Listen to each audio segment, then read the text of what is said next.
이봐, 다방년. 내가 설탕은 둘, 프림은 둘이라고 분명 말하지 않았나. 귀가 썩었나. 살을 애는 듯한 삭풍 소리를 뚫고 기름지고 날카로운 고함이 고막을 찢었다. 강원도 화천, 이곳은 대한민국의 최전방이자 극한의 땅이었다.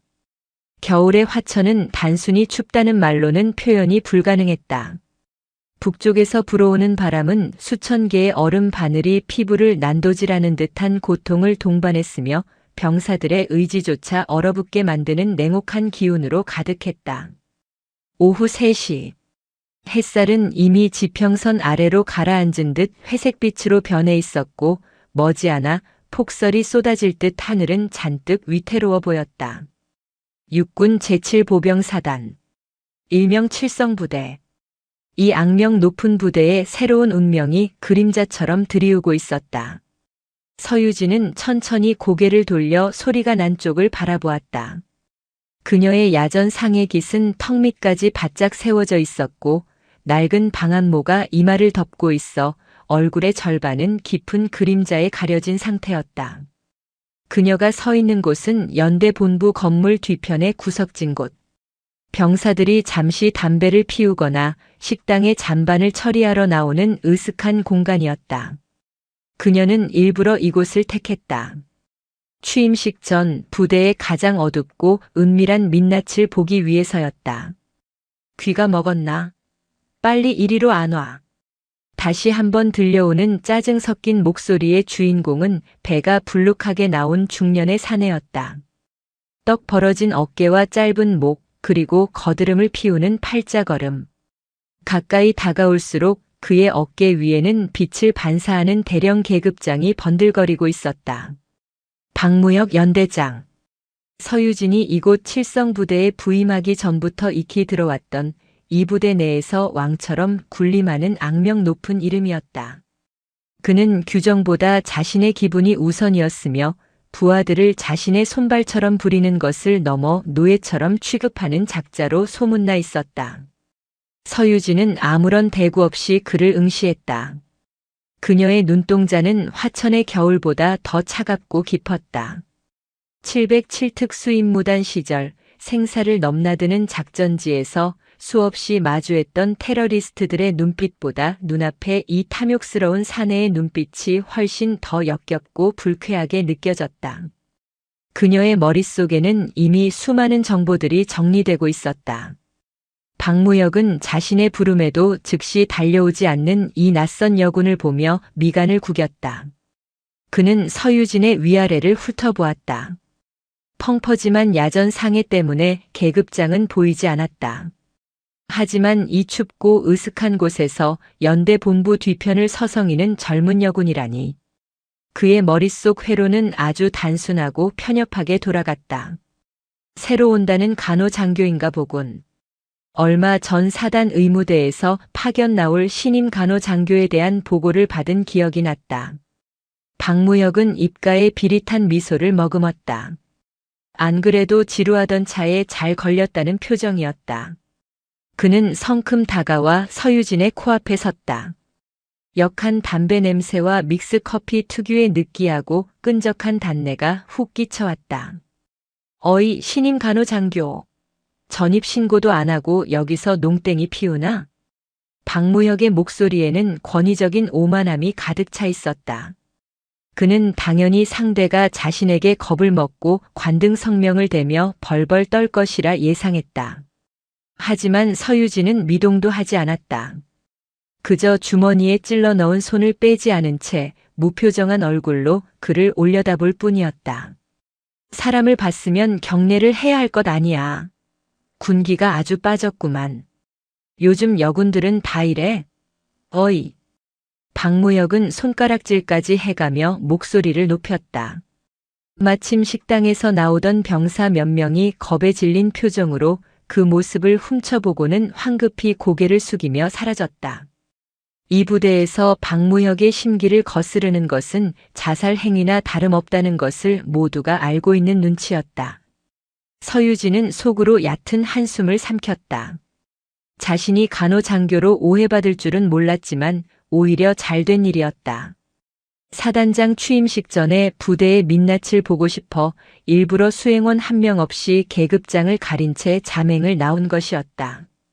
그리고 그 결과는 기대 이상, 아니 예상보다 훨씬 최악이었다. 죄송합니다만 누구십니까? 서유진의 입에서 나온 말은 박무혁의 예상을 완전히 벗어난 것이었다. 낮고 차분하지만 묘하게 등골을 서늘하게 만드는 목소리. 박무혁은 잠시 멍하니 있다가 이내 얼굴이 불그락푸르락해졌다. 감히 일개 위관급 장교가, 그것도 새파랗게 어린 여자가 하늘 같은 연대장에게 누구냐고 묻다니. 뭐? 누구시냐고? 기가 막혀서. 야, 너 내 얼굴 몰라? 나 박무혁이야. 이 연대의 주인이라고. 박무혁은 씩씩거리며 서유진의 어깨를 툭 밀쳤다. 그러나 서유진은 바위처럼 꿈쩍도 하지 않았다. 오히려 밀쳐진 것은 박무혁의 손이었다. 단단한 근육으로 다져진 그녀의 몸은 겉보기와는 전혀 달랐다. 박무혁은 손끝에 전해진 그 단단한 감촉에 흠칫했지만 이내 분노가 그 의구심을 덮어버렸다. 이게 진짜 돌았나? 당장 직속 상관 호출해. 영창 가고 싶어 환장했어. 그는 고래고래 소리를 지르며 주변을 둘러보았다. 하지만 매서운 바람 소리에 묻혀 그의 고함은 공허하게 흩어졌다. 날씨가 춥군요. 들어가시는 게 좋겠습니다. 서유진은 여전히 침착했다. 그녀의 태도는 상대를 무시하는 것이 아니라 아예 상대할 가치조차 느끼지 못하는 듯한 초월적인 태도였다. 그것이 박무혁의 자존심을 더 끔찍하게 긁어놓았다. 너 이름이 뭐야? 관등 성명돼. 당장. 박무혁이 악을 쓰며 다가오자 서유진은 살짝 고개를 기울였다. 방한모 챙 아래로 드러난 그녀의 눈빛이 순간 번뜩였다. 마치 먹잇감의 목덜미를 노리는 맹수와도 같은 살기였다. 707 시절 테러리스트들을 제압하기 직전에나 보였던 그 눈빛이었다. 커피. 박무혁은 뜬금없이 말을 바꿨다. 분노를 사귀지 못한 채 씩씩대던 그는 갑자기 비열한 표정을 지으며 명령조로 내뱉었다. 그래, 좋아. 내가 지금은 바빠서 봐준다. 대신 내 방으로 커피 타와. 설탕 2, 프림 2. 아주 달달하게. 그리고 와서 무릎 꿇고 제대로 사과해. 안 그러면 너군 생활 오늘로 끝장인 줄 알아. 그는 자신의 말이 법이고 진리라고 믿어 의심치 않는 전형적인 시대착오적 군인이었다. 초면인 장교를 개인 다방 종업원 부리듯 대하는 저 태도. 서유진의 머릿속에 수집된 정보들이 빠르게 정리되었다. 병사들의 위축된 태도, 지휘관의 오만방자함, 규정과 절차를 무시하는 아나무인의 언행. 이것은 단순한 개인의 일탈이 아니라 부대 전체를 썩게 만드는 악성 종양이었다. 커피라. 서유진이 작게 중얼거렸다. 뭐해? 안 들려? 귀까지 먹었어? 빨리 튀어가서 타오지 않고. 박무혁은 손목에 찬 금장 시계를 과시하듯 흔들어 보였다. 오후 3시 반. 점심을 먹고 나른해질 시간. 그는 자신의 권력을 확인하고 싶어 안달이 난 상태였다. 서유진은 천천히 한 걸음 다가갔다.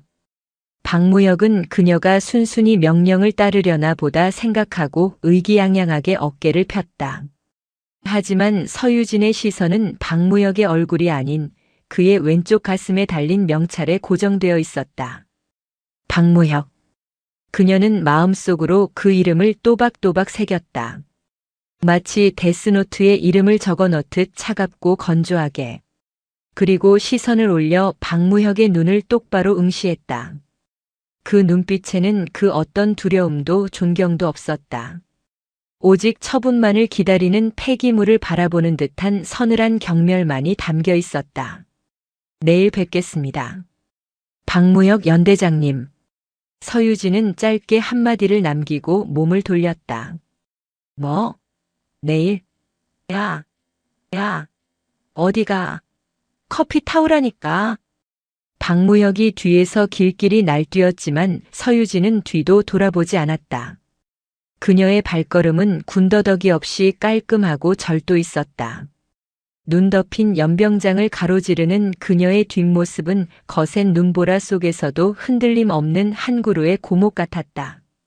박무혁은 멍하니 그녀의 뒷모습을 바라보다가 바닥에 가래침을 뱉었다. 될 수 없는 년. 내일 두고 보자. 내일은 아주 내년 눈에서 피눈물이 나게 만들어줄 테니까. 그는 자신이 내뱉은 말이 어떤 결과로 돌아올지 꿈에도 상상하지 못했다. 내일은 신임 사단장의 취임식이 있는 날이었다. 그리고 그는 자신의 목을 조여올 올가미를 제 손으로 튼튼하게 엮어놓은 셈이었다. 서유진은 연대 정문을 빠져나와 대기시켜둔 지프차 쪽으로 향했다. 운전병이 황급히 내려 뒷문을 열었다. 차가운 가죽 시트에 몸을 묻자 그제야 긴장이 풀리는 것이 아니라 오히려 더 날카로운 전의가 타올랐다. 차창 밖으로 보이는 칠성부대의 풍경은 스산했다. 하지만 그녀의 눈에는 이 황량한 풍경 너머로 내일 벌어질 파란의 전조가 보였다. 사단장님, 어디로 모실까요? 운전병의 조심스러운 질문에 서유진은 방한모를 벗었다. 흘러내린 머리카락 사이로 드러난 그녀의 얼굴은 얼음장처럼 차가웠지만 입가에는 아주 미세한 그러나 섬뜩한 미소가 걸려 있었다. 사단 본부로. 준비할 게 많아. 그녀는 창문 밖으로 멀어지는 연대 건물을 곁눈으로 바라보며 나지막이 의졸였다. 박무혁 연대장. 기억해두지. 그 커피 내일은 아주 뜨겁게 마시게 될 거야. 지프차가 눈길을 헤치며 멀어져 갔다. 화천의 오후 4시. 회색빛 하늘에서 기어이 눈발이 날리기 시작했다. 그것은 칠성부대에 닥쳐올 거대한 피바람을 예고하는 서곡과도 같았다. 서유진의 손끝이 무의식적으로 가죽 시트를 톡톡 두드렸다. 그것은 마치 사냥감을 조준하고 방아쇠를 당기기 직전의 카운트다운처럼 느껴졌다. 그녀에게 용서라는 단어는 사전에 없었다. 특히 군복을 입고 군인의 명예를 더럽히는 자들에게는 더더욱. 707특수임무단 시절 그녀의 별명은 마녀였다. 한번 문 사냥감은 뼈까지 씹어먹는다는 독종. 내일 박무혁은 그 마녀가 왜 전설이 되었는지 뼈저리게 깨닫게 될 것이다. 차창 밖으로 흩날리는 눈발이 굵어졌다.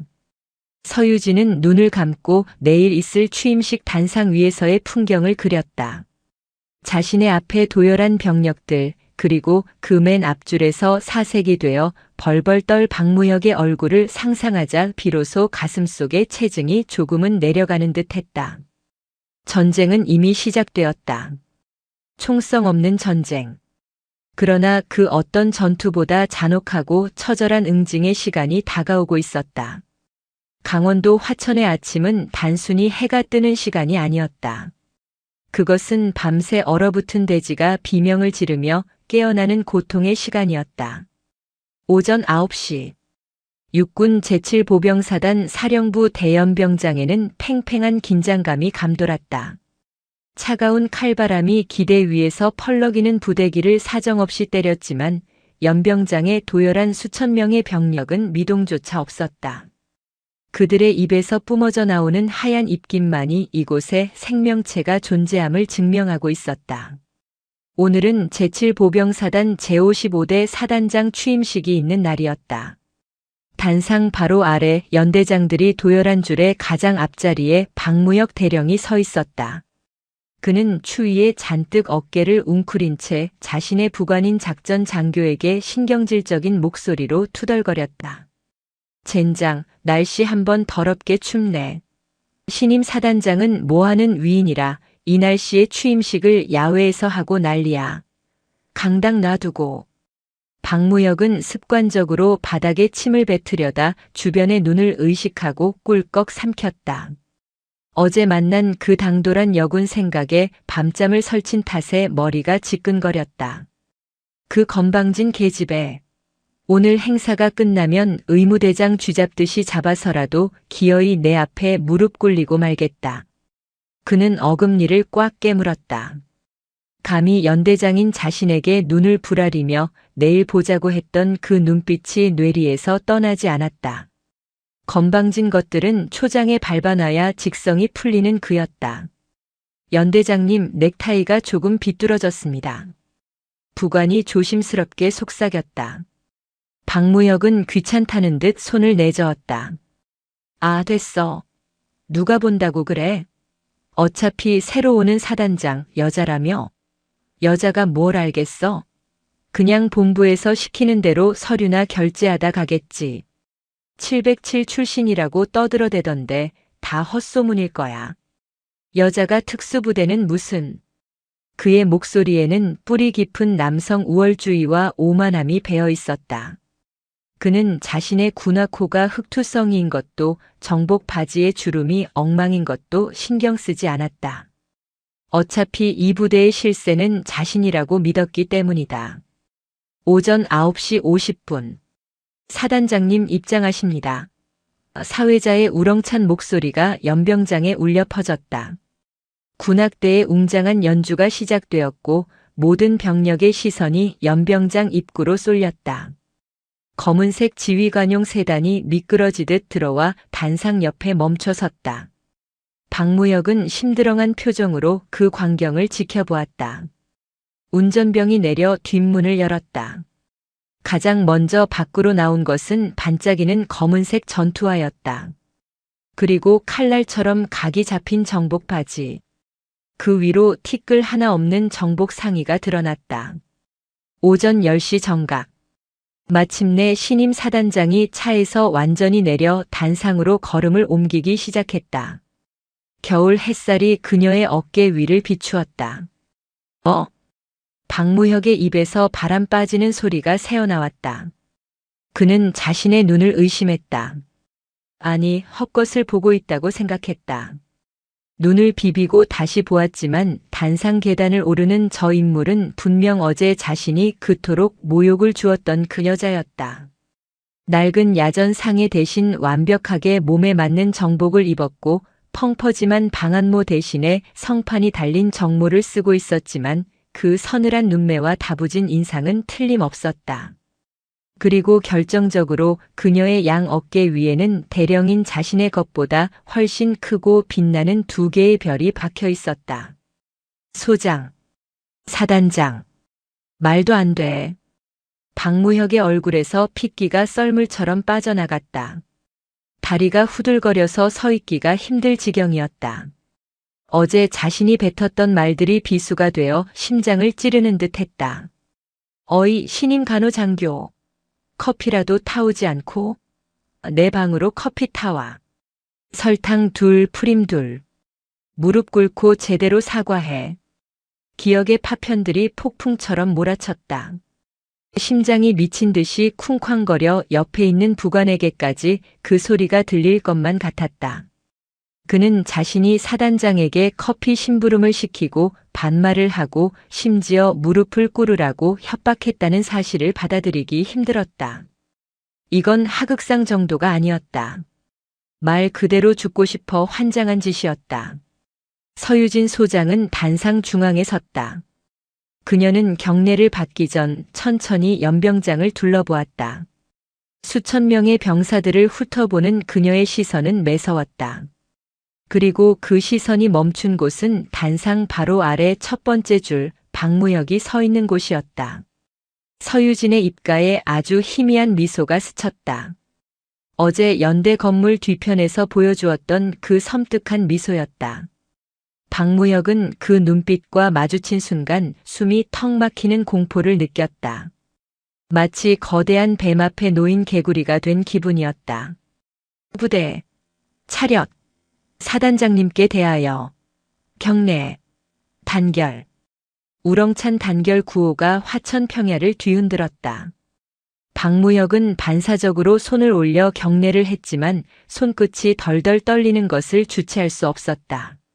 식은 땀이 등줄기를 타고 흘러내려 내복을 적셨다. 영하 10도의 날씨가 무색하게 그는 땀범벅이 되어가고 있었다. 서유진이 답례를 하고 마이크 앞에 섰다. 그녀는 준비된 취임사 원고를 펴지 않았다. 대신 원고를 덮어버리고는 차가운 금속성의 목소리로 입을 열었다.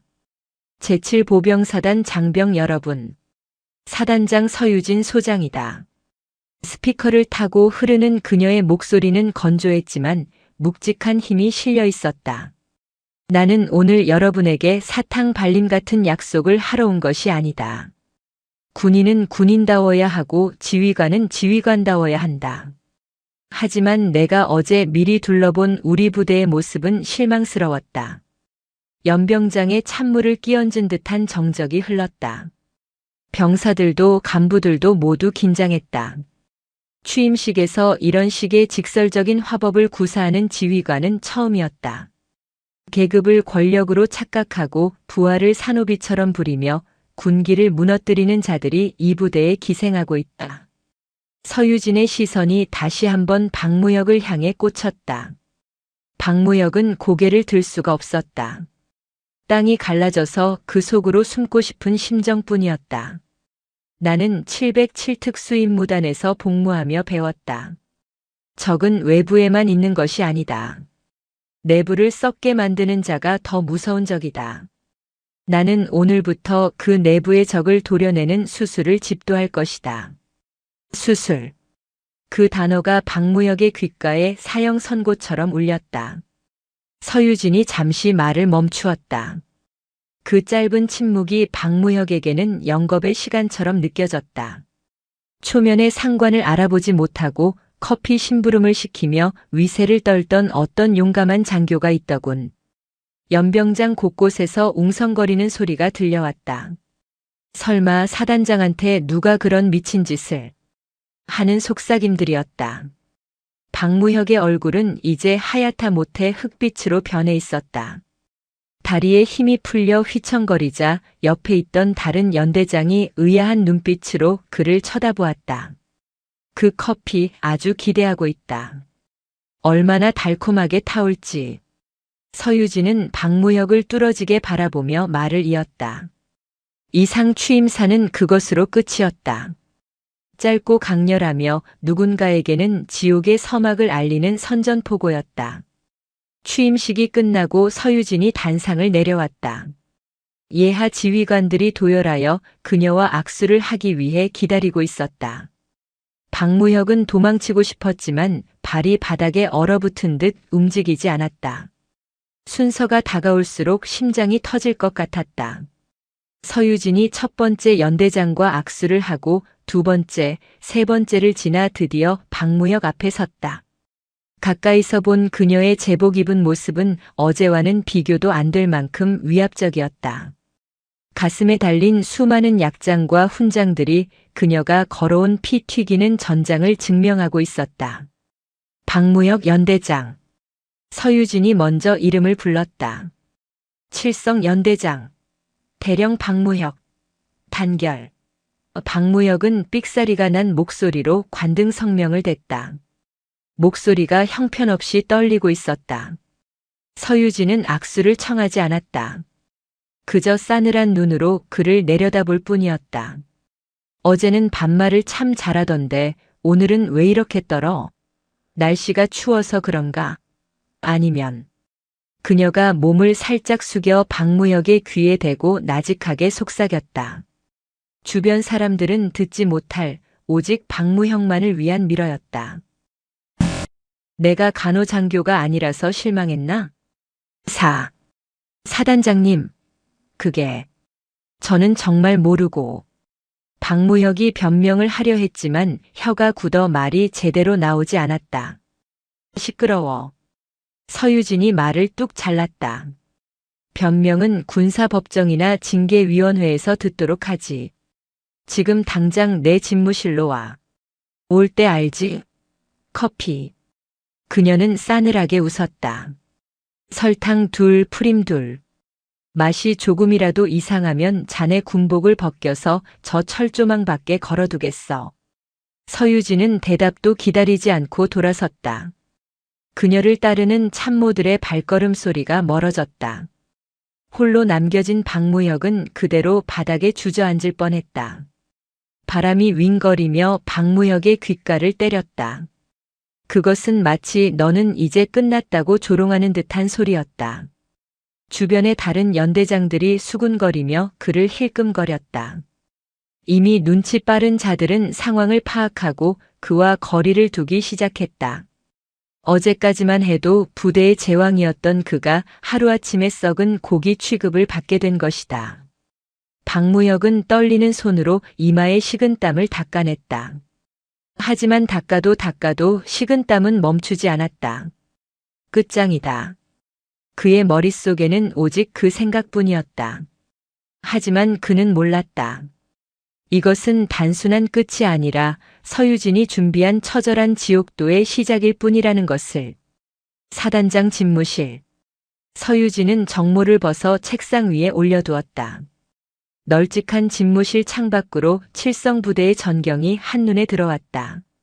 그녀는 가죽 장갑을 천천히 벗으며 책상 위에 놓인 서류철을 바라보았다. 제7보병사단 내부 부조리 및 비리 의혹 보고서. 상급 부대 정보처에 있던 동기가 몰래 챙겨준 파일이었다.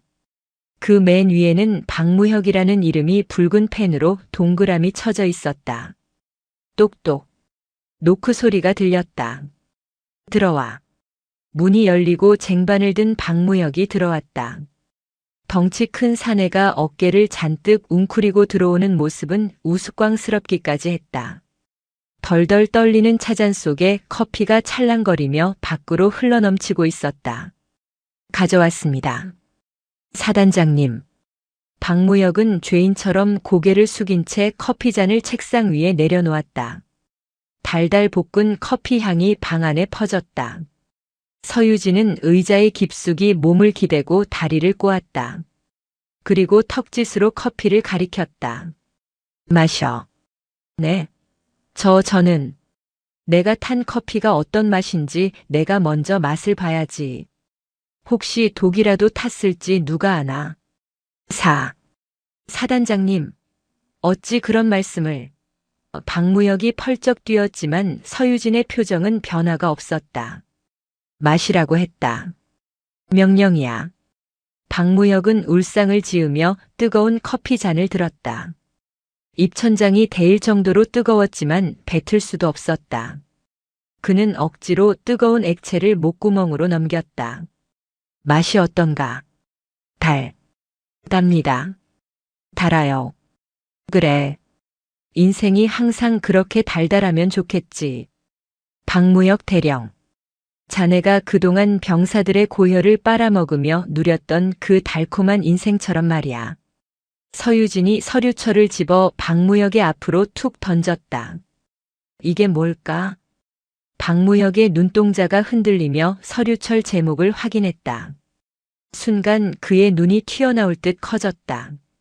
부식비 횡령, 병사 폭행, 무단 진급 청탁비.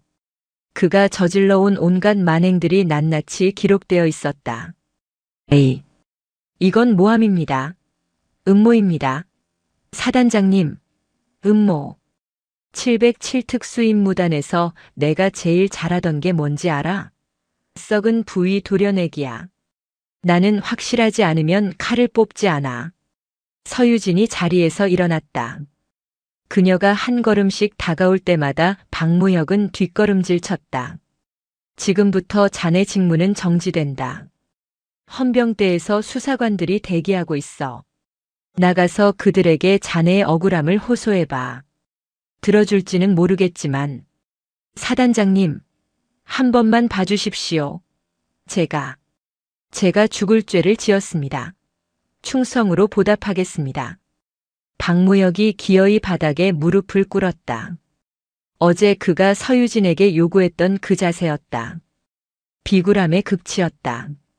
서유진은 차가운 눈으로 발치에 엎드린 그를 내려다보았다. 충성? 똥개도 주인은 알아본다는데 자네는 똥개만도 못해. 내 부대에는 똥개는 필요 없어. 서유진은 책상 위에 인터폰을 눌렀다. 헌병대장. 들어와서 데려가. 곧이어 헌병들이 들이닥쳐 저항하는 박무혁의 양팔을 붙잡았다. 이거 내가 누군지 알아. 나 박무혁이야. 사단장님, 사단장님. 박무혁의 절규가 복도로 멀어져 갔다. 문이 닫히고 다시 정적이 찾아왔다. 서유진은 박무혁이 타왔던 식어가는 커피 잔을 들어 올렸다. 그리고 한 모금도 마시지 않고 그대로 쓰레기통에 쏟아버렸다. 역겹군. 그녀는 창가로 다시 다가갔다. 이제 겨우 하나를 처리했을 뿐이다. 아직 이 부대에는 청소해야 할 쓰레기들이 산더미처럼 쌓여 있었다. 하지만 서두르지 않을 것이다. 사냥은 이제 막 시작되었으니까. 그녀의 눈빛이 화천의 회색 하늘보다 더 짙게 가라앉았다. 다음 타겟은 누구인가?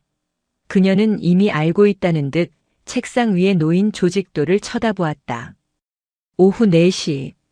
박무혁 연대장의 긴급 체포 소식은 삽시간에 칠성부대 전체로 퍼져나갔다.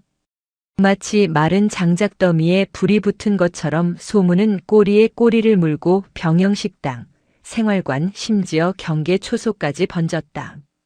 사단장이 취임 첫날, 그것도 부임하자마자 실세 연대장을 헌병대로 넘겨버렸다는 사실은 전무후무한 충격이었다.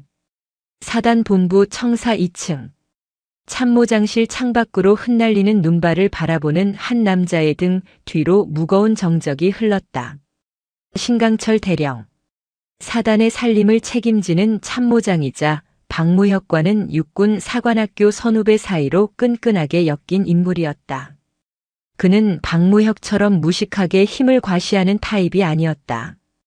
뱀처럼 차갑고 계산적이며 자신의 손에 피를 묻히지 않고 일을 처리하는 지능형 인물이었다. 참모장님, 이거 상황이 심상치 않습니다. 서유진 소장, 보통 내기가 아닙니다. 박무혁을 저렇게 단칼에 베어낼 줄은 몰랐습니다. 소파에 앉아 초조하게 다리를 떨던 군수 참모가 입을 열었다. 그의 이마에는 식은 땀이 송골송골 맺혀 있었다. 박무혁이 행동대장이었다면 군수 참모는 그들의 자금줄을 담당하는 금고직이나 다름없었다. 신강철은 천천히 몸을 돌렸다. 그의 안경 너머로 비치는 눈빛은 파충류의 그것처럼 서늘했다. 박무혁은 멍청했어. 내가 그렇게 몸조심하라고 일렀거늘. 눈앞에 보이는 게 없으니 사단장을 알아보지도 못하고 날뛰었지. 스스로 무덤을 판 거야. 그렇다고 손 놓고 있을 수는 없지 않습니까? 다음 타겟은 뻔합니다. 군수 라인, 인사 라인. 다 털릴 겁니다. 707 특수임무단 출신이라더니 정보력이 장난이 아닙니다. 인사참모가 거들었다. 방 안에는 짙은 담배 연기가 자욱했다. 불안감이라는 독가스가 그들의 폐부 깊숙이 스며들고 있었다. 흥분하지 마. 신강철은 차분했다. 서유진은 이제 갓 부임한 외부인이야. 이 부대의 뿌리가 얼마나 깊고 질긴지 아직 모를 거다. 박무혁 하나 잘라냈다고 승리감에 도취되어 있겠지. 그게 빈틈이다. 신강철은 책상 위에 놓인 사단 조직도를 손가락으로 두드렸다. 우리는 절차와 규정으로 맞선다. 놈이 칼을 휘두르면 우리는 손뭉치로 그 칼을 받아내는 거야. 아무리 날카로운 칼도 젖은 솜을 베기는 힘든 법이지. 그때 참모장실에 전화벨이 요란하게 울렸다. 신강철이 수화기를 들었다. 참모장입니다. 수화기 너머로 비서실장의 다급한 목소리가 들려왔다. 사단장님께서 지금 군수 참모님과 참모장님을 호출하셨습니다. 당장 집무실로 오시랍니다. 신강철의 눈썹이 꿈틀했다. 알았다. 전화를 끊는 신강철은 군수 참모를 바라보며 비릿하게 웃었다. 호랑이가 이빨을 드러내는군. 가자. 가서 그 이빨이 얼마나 날카로운지 확인이나 해보자고. 오후 4시 30분.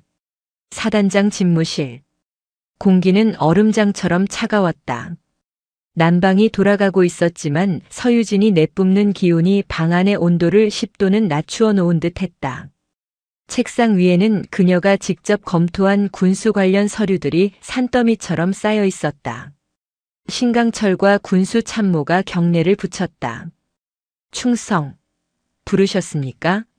단결. 서유진은 서류에서 눈을 떼지 않은 채 손짓으로 소파를 가리켰다. 두 사람이 자리에 앉자 서유진은 펜을 내려놓고 그들을 응시했다. 그녀의 눈빛은 마치 엑스레이처럼 두 사람의 마음속을 꿰뚫어 보는 듯 했다. 군수 참모. 서유진이 조용히 입을 열었다. 지난 겨울 우리 사단의 난방유 수급 내역을 보니 아주 흥미롭더군.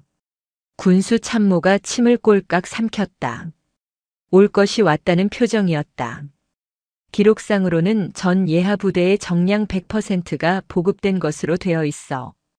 그런데 이상하게도 최전방 GOP 소초들의 난방유 소모 보고서는 평년 대비 70% 수준이야. 기름은 다 보냈는데 병사들은 춥게 지냈다. 남은 기름 30%는 다 어디로 증발한 거지. 서유진의 목소리는 조용했지만 송곳처럼 전곡을 찔렀다. 군수 참모는 미리 준비한 변명을 꺼내들었다. 아, 그게 사단장님. 화천의 겨울이 워낙 혹독하다 보니 보관 과정에서 자연 증발량이 많고 낡은 유류 탱크에서 누수가 발생하는 경우가 빈번합니다. 그리고 수송관들이 눈길에 미끄러져서 자연 증발. 서유진이 헛웃음을 터뜨렸다. 기름이 무슨 알코올인가? 드럼통에 넣어둔 기름이 한겨울에 30%나 자연 증발한다고. 자네는 지금 나를, 아니 이 대한민국 육군을 바보로 아나? 그게 아니라. 참모장. 서유진의 시선이 신강철에게로 옮겨갔다. 신강철은 흐트러짐 없는 자세로 그녀를 마주보았다. 그는 절대 당황한 기색을 내보이지 않았다. 예, 사단장님. 자네가 사단 살림을 총괄하지. 이따위 엉터리 보고서가 자네 선에서 결재가 났다는 게 믿기지가 않는군. 혹시 자네도 이 마법의 증발 현상을 믿는 건가? 신강철은 안경을 고쳤으며 차분하게 대답했다. 그의 목소리에는 어떠한 동요도 없었지만 속으로는 이 여자의 날카로운 통찰력에 소름이 돋았다. 사단장님, 현장의 사정은 서류와 다를 때가 많습니다. 군수 참모가 실무적인 어려움을 설명하려던 것 같습니다. 부임하신 지 얼마 안 되어 아직 우리 부대의 특수성을 잘 모르실 수 있습니다만 관례적으로 처리되는 오차범위라는 게. 관례. 서유진이 자리에서 벌떡 일어났다. 그녀가 책상을 쾅 하고 내려치자 차잔이 달그락거렸다. 병사들이 추위에 떨며 잠을 못 자는데 기름을 빼돌려 팔아먹는 게 이 부대의 관례인가? 그걸 묵인해 주는 게 이 부대의 특수성이고. 서유진은 책상 뒤에서 걸어 나와 신강철의 코앞까지 다가갔다. 그녀의 얼굴은 분노로 차가웠지만 그 분노는 사적인 감정이 아니라 군인의 명예에 대한 치열한 수호 의지였다. 나는 707 특수임무단에서 수많은 테러리스트를 상대했어. 그놈들도 항상 변명은 있었지. 대의를 위해서, 조직을 위해서. 하지만 내 눈에는 그냥 범죄자일 뿐이었어. 너희들도 마찬가지야. 신강철의 표정이 처음으로 굳어졌다. 이 여자는 말이 통하지 않는다. 협상이나 타협이 여지가 없는 순수한 원칙주의자. 그들이 가장 까다롭게 여기는 유형이었다. 그는 그녀의 눈 속에서 자신들이 걸어온 모든 더러운 행위들을 비추는 거대한 거울을 본 듯했다. 오늘 저녁부터 전 부대 유류고 불시 점검을 실시한다. 내가 직접 갈 거야. 만약 서류와 실제 재고가 단 1리터라도 차이가 난다면 그 책임자는 옷 벗을 각오해. 서유진은 다시 자리로 돌아가 앉으며 손을 휘저었다. 나가봐. 집무실을 나온 군수 참모는 다리가 풀려 벽을 짚었다. 참모장님, 어떡합니까? 유류고 털리면 끝장입니다. 장부에 없는 이중 탱크며 빼돌린 드럼통들, 오늘 밤에 다 들킬 겁니다. 신강철은 복도 창가에 서서 어두워지는 화천의 하늘을 바라보았다. 눈발이 점점 굵어지고 있었다. 오늘 밤이라고 했지. 그의 눈빛이 음흉하게 번뜩였다. 분노는 사라지고 오직 냉혹한 계산만이 남았다. 이대로 무너질 수는 없었다.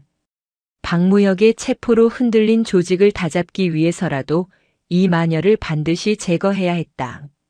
그가 가진 막대한 비리 네트워크를 지키기 위한 마지막 몸부림이었다. 화천의 밤길은 위험해. 눈도 많이 오고 미끄럽지. 특히 GOP로 올라가는 산길은 사고가 잦은 곳이야. 군수 참모는 숨을 들이켰다. 신강철이 무슨 생각을 하는지 깨달은 것이다. 설마. 겁먹지 마. 죽이자는 게 아니야. 그냥 조금 겁만 주자는 거지. 이 부대가 얼마나 무서운 곳인지 신고식을 좀 더 거칠게 치러주면 돼. 신강철은 낮은 목소리로 속삭였다. 차량 정비관에게 연락해. 사단장 1호차 브레이크 라인이 좀 헐거워진 것 같다고. 그는 싸늘하게 웃으며 자신의 집무실로 향했다. 어둠이 칠성부대를 집어삼키고 있었다. 나는 군복에 묻은 피는 닦아도 군인의 명예에 묻은 더러운 피는 용서하지 않는다. 저녁 7시. 서유진은 야전 상의를 걸쳐 입고 관사를 나섰다. 비서실장과 수행원들이 만류했지만 그녀는 고집을 꺾지 않았다. 그녀는 직감적으로 느끼고 있었다. 오늘 밤 자신을 향한 적들의 시선이 평소보다 훨씬 강렬하다는 것을.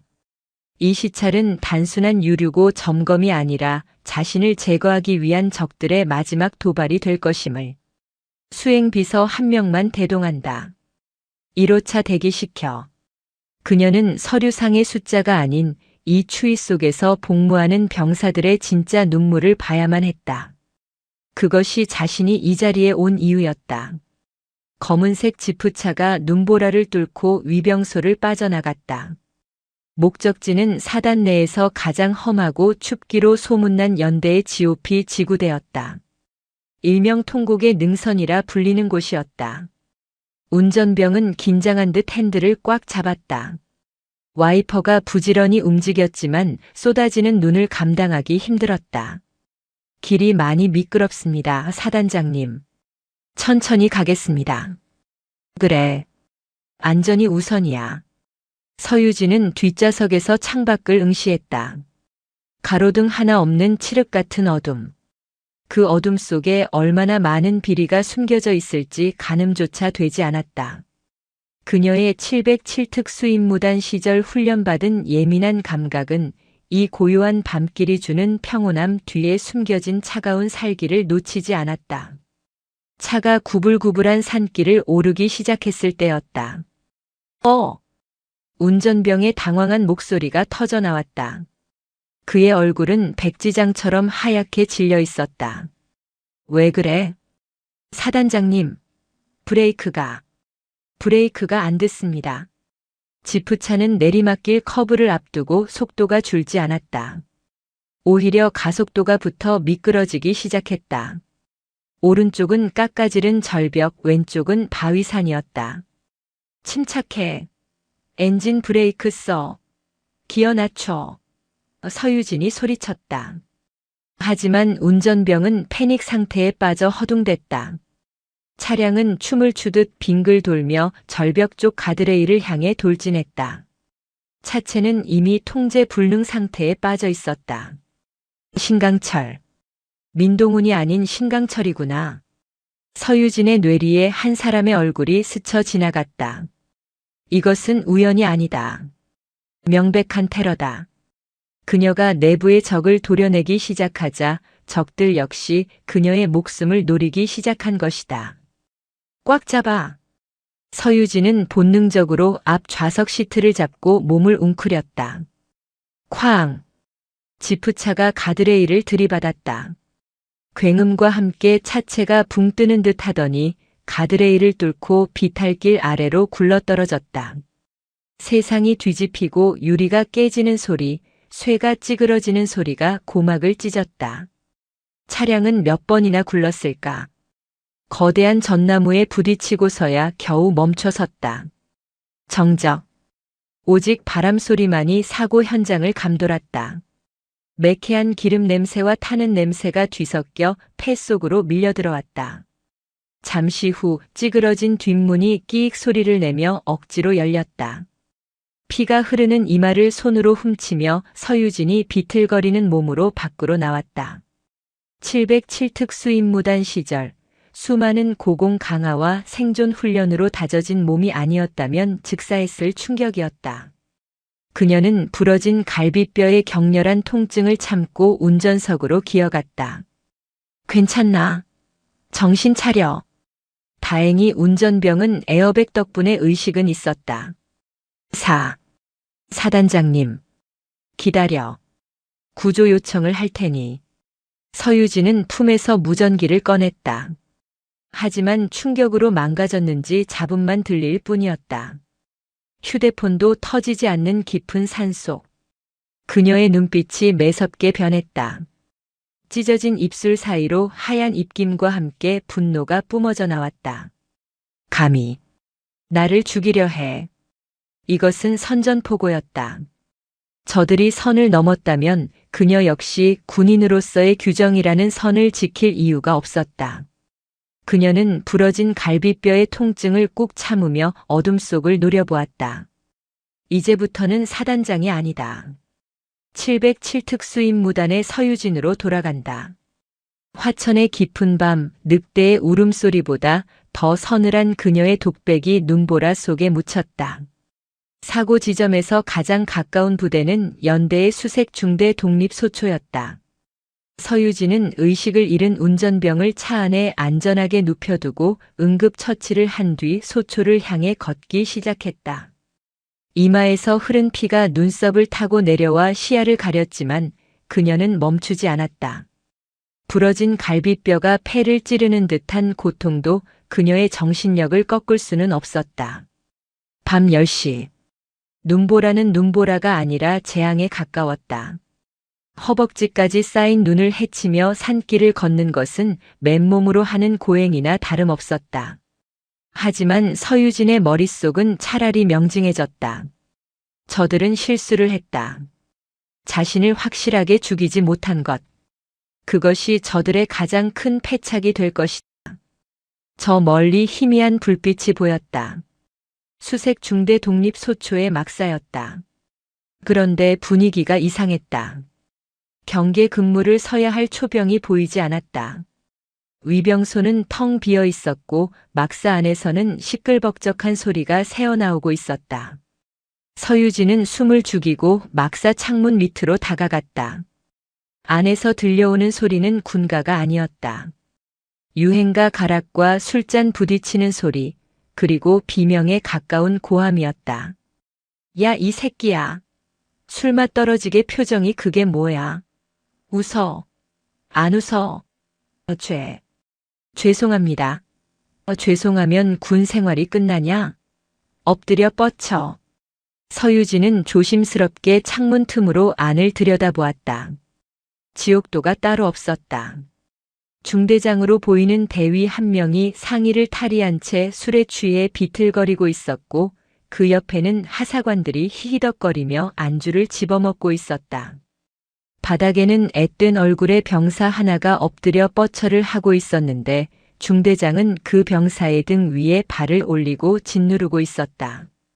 병사의 얼굴은 공포와 고통으로 일그러져 있었다. 주변의 다른 병사들은 구석에 몰려 공포에 질린 채 떨고 있었다. 난방이 제대로 되지 않는지 그들의 입술은 파랗게 질려 있었고 입고 있는 깔깔이 방한 내피는 낡고 해져 있었다. 기름을 빼돌린 대가로 병사들은 추위에 떨고 간부들은 그 돈으로 술판을 벌이고 있는 것이다. 서유진의 주먹이 부들부들 떨렸다. 더 이상 참을 수 없었다. 그녀는 정문으로 돌아가지 않고 그대로 창문을 발로 차 깨뜨렸다. 와장창. 유리 파편이 튀며 찬 바람이 막사 안으로 들이닥쳤다. 술판을 벌이던 중대장과 간부들이 소스라치게 놀라 쳐다보았다. 뭐야? 어떤 새끼야? 중대장이 깨진 창문 너머를 노려보았다. 그곳에는 피투성이가 된 채 마치 지옥에서 기어올라온 악귀 같은 형상을 한 서유진이 서 있었다.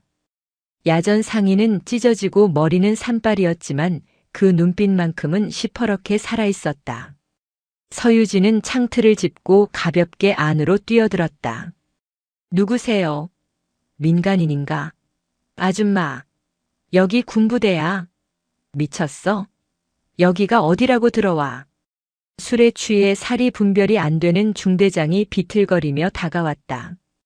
그는 서유진의 멱살을 잡으려 손을 뻗었다. 그 순간이었다. 퍽! 둔탁한 타격음과 함께 중대장의 몸이 허공에 붕 떴다. 서유진이 순식간에 그의 팔을 낚아채 업어치기를 시전한 것이다. 중대장은 바닥에 처박히며 헛소리를 내고 기절해버렸다. 순식간에 벌어진 일에 하사관들이 얼어붙었다. 너 뭐야? 간첩이야. 행보관으로 보이는 상사가 황급히 옆에 있던 야구 방망이를 집어들었다. 다른 2명의 중사들도 주섬주섬 무기를 찾았다. 서유진은 천천히 몸을 일으켰다. 갈비뼈에 통증이 몰려왔지만 아드레날린이 이 고통을 덮어버렸다. 그녀의 입술 사이로 707특 수임무단의 냉정한 목소리가 터져나왔다. 전원. 무릎 꿇어. 그녀의 목소리는 낮았지만 막사 전체를 울리는 위협감이 있었다. 뭐라는 거야? 이 미친년이. 잡아묶어서 헌병대에 넘겨. 상사가 야구 방망이를 휘두르며 달려들었다. 서유진은 피하지 않았다. 방망이가 머리를 강타하기 직전 그녀는 상체 움직임을 최소화하며 왼쪽으로 살짝 비켜섰다. 그리고 그대로 상사의 명치를 주먹으로 가격했다. 상사가 숨을 못 쉬고 고꾸라졌다. 이어서 달려드는 2명의 중사. 서유진은 한 명의 정강이를 걷어차 균형을 무너뜨리고 다른 한 명의 턱을 손바닥으로 올려쳤다. 파닥, 퍽. 단 3초. 건장한 성인 남성 4명이 바닥에 나뒹굴었다. 이것이 707특 수임무단의 살인 기술이었다. 화려하지 않지만 가장 효율적이고 치명적인. 구석에 있던 병사들은 입을 다물지 못했다. 공포 영화의 한 장면을 보는 듯 했다. 서유진은 쓰러진 중대장의 머리채를 잡아 일으켰다. 그리고 그의 뺨을 세차게 때렸다. 짝, 짝. 정신 차려. 중대장이 신음하며 눈을 떴다. 눈앞에 피투성이의 여자가 보였다. 누구십니까? 살려주세요. 서유진은 주머니에서 피에 젖은 신분증을 꺼내 그의 눈앞에 들이밀었다.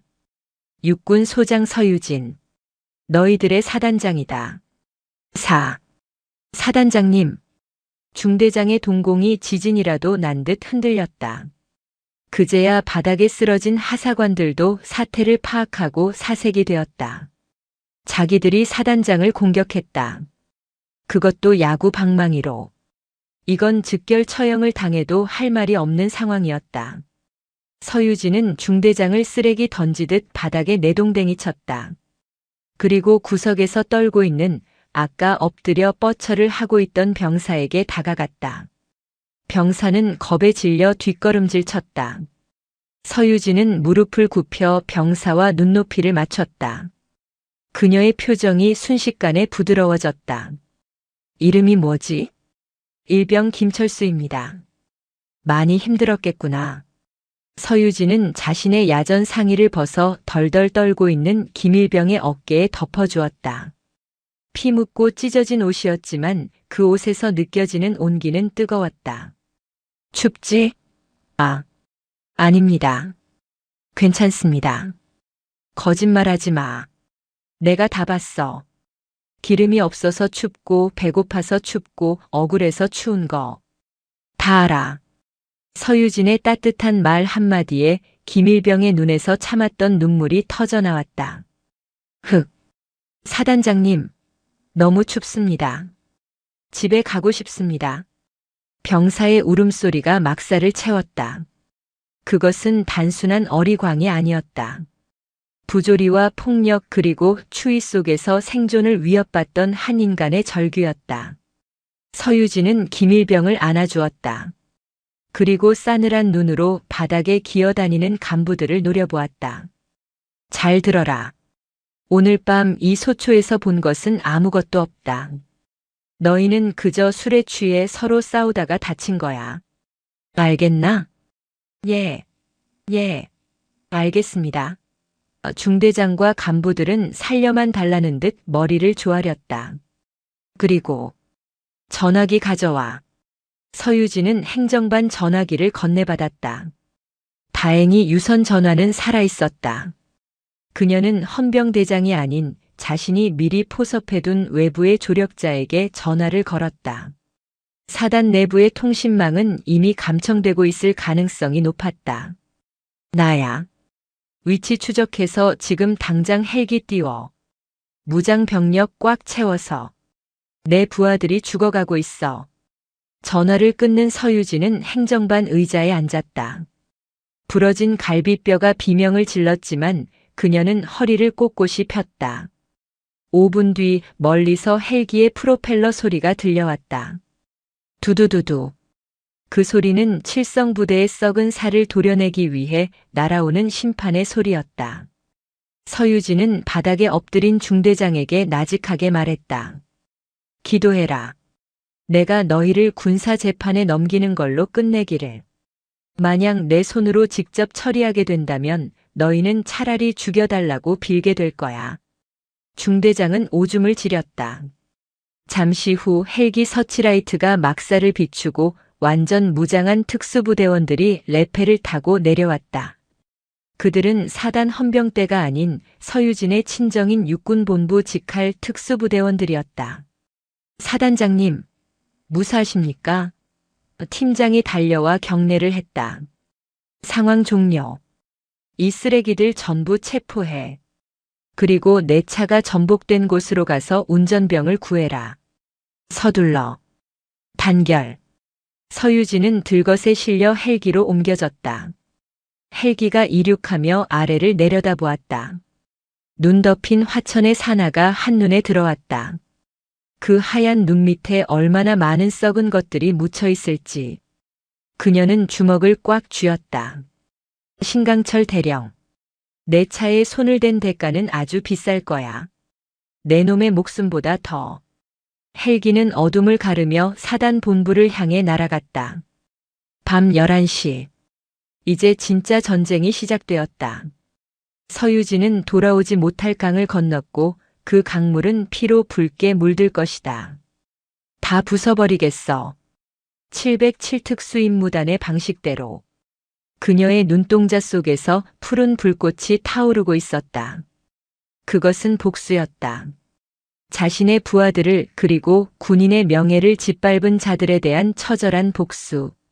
새벽 2시. 사단 의무대 응급실은 아수라장이었다. 헬기 소리가 굉음을 내며 연병장에 내려앉았고 들것에 실려 들어온 사단장의 모습에 군의관과 간호장교들은 경악을 금치 못했다. 찢어진 이마에서 흐른 피가 얼굴 절반을 덮었고 야전 상의는 너덜너덜해져 있었다. 하지만 의료진을 더 놀라게 한 것은 그녀의 신체 상태가 아니라 그녀를 지배하는 압도적인 기세였다. 사단장님, 누우셔야 합니다. 갈비뼈 골절이 의심되고 뇌진탕 증세가. 군의관이 다급하게 외쳤지만 서유진은 침대에서 벌떡 일어났다. 우두둑. 뼈가 어긋나는 소리가 들리는 듯 했지만 그녀는 미간 한번 찌푸리지 않았다. 압박 붕대만 감아. 진통제는 필요 없다. 정신 흐려지니까. 그녀의 목소리는 지옥에서 기어나온 악귀처럼 낮고 긁혀 있었다. 그 목소리는 차갑게 타오르는 강철과 같았다. 하지만 사단장님, 지금 상태로는 절대 안 됩니다. 쇼크가 올 수도 있습니다. 서유진은 군의관의 멱살을 잡지 않았다. 그저 그 핏발선 눈으로 빤히 쳐다보았을 뿐이다. 그 눈빛에 담긴 살기에 군의관은 저도 모르게 뒷걸음질 쳤다. 그것은 생명을 살리는 의사의 영역을 벗어난 죽음을 다루는 자의 눈빛이었다. 마치 자신이 지금 이 순간 서유진에게 반항하면 이 자리에서 숨통이 끊어질지도 모른다는 본능적인 공포였다. 내 몸은 내가 알아. 지금 당장 붕대 가져와. 5분 준다. 결국 의료진은 떨리는 손으로 그녀의 가슴과 복부에 붕대를 감았다. 서유진은 피 묻은 정복 대신 비서실장이 급하게 공수해온 새 전투복으로 갈아입었다. 거울 속에 비친 자신의 모습은 처참했지만 그 처참함이 오히려 그녀를 더 강하게 만들고 있었다. 죽음의 문턱을 넘고 돌아온 자만이 가질 수 있는 서늘한 위압감. 그녀는 창백한 얼굴과 상처투성이의 육신에서 뿜어져 나오는 전의를 스스로 느꼈다. 사단장님, 헌병대와 특임대가 대기 중입니다. 외부에서 호출한 707특 수임무단 팀장이 보고했다. 가자. 사단 본부 상황실로. 쥐새끼들이 축배를 들고 있을 때 목을 따야지. 서유진은 베레모를 깊게 눌렀었다. 새벽 2시 반. 칠성부대의 진짜 밤은 이제부터였다. 그녀의 발소리는 고통을 이겨낸 의지처럼 단단했다. 같은 시각. 사단 본부 상황실. 참모장 신강철 대령은 지휘 통제실 의자에 앉아 모니터를 응시하고 있었다. 겉으로는 침착해 보였지만 책상 아래 둔 다리는 초조하게 떨리고 있었다. 사고 소식이 들어올 때가 됐는데 그는 힐끔 시계를 쳐다보았다. 눈이 워낙 많이 내려 통신이 두절되었다는 보고는 받았지만 차량이 전복되었다면 어떤 식으로든 연락이 왔어야 했다. 하지만 무소식이 희소식이라 했던가. 이 눈보라 속에서 그 가파른 절벽길을 굴렀다면 생존할 확률은 제로에 가까웠다. 서유진. 내년이 감히 나의 조직에 손을 대려 했으니 감당해야지. 사고사로 깔끔하게 처리되었다면 나는 자연스럽게 사단장 대리가 되어 이 모든 비리를 덮을 수 있다. 그는 이미 다음 계획까지 완벽하게 짜놓고 있었다. 비서실을 장악하고 군수 참모의 입을 막고 박무혁의 흔적을 지우는 일. 그의 지능적인 머릿속은 이미 다음 단계를 향해 빠르게 움직이고 있었다. 참모장님, 커피 드시겠습니까? 당직 사령이 조심스럽게 물었다. 신강철은 고개를 저었다. 그때였다. 쾅! 상황실의 육중한 철문이 걷어차인 듯 거칠게 열렸다. 당직 사령과 근무병들이 깜짝 놀라 문 쪽을 쳐다보았다. 그리고 그들은 자신들의 눈을 의심했다. 입구에는 피냄새와 냉기를 동시에 풍기는 서유진이 서 있었다. 그녀의 뒤로는 완전 무장한 검은색 복장의 707특 수임무단 대원들이 도열해 있었다. 그들은 사단 소속이 아니었다. 사단장님. 신강철이 자리에서 벌떡 일어났다. 마치 귀신을 본 듯 얼굴이 하얗게 질려 있었다. 어떻게 살아 돌아온 거지? 브레이크 라인을 확실하게 끊어놓았다고 했는데. 서유진은 뚜벅뚜벅 신강철을 향해 걸어갔다. 군화 소리가 상황실 바닥을 울릴 때마다 신강철의 심장 박동도 빨라졌다. 왜? 내가 죽어서 시체로 돌아올 줄 알았나? 신강철 대령. 서유진이 신강철의 코앞에서 멈춰 섰다. 그녀에게서 풍기는 비릿한 혈향이 신강철의 코를 찔렀다. 그게 무슨 말씀이십니까?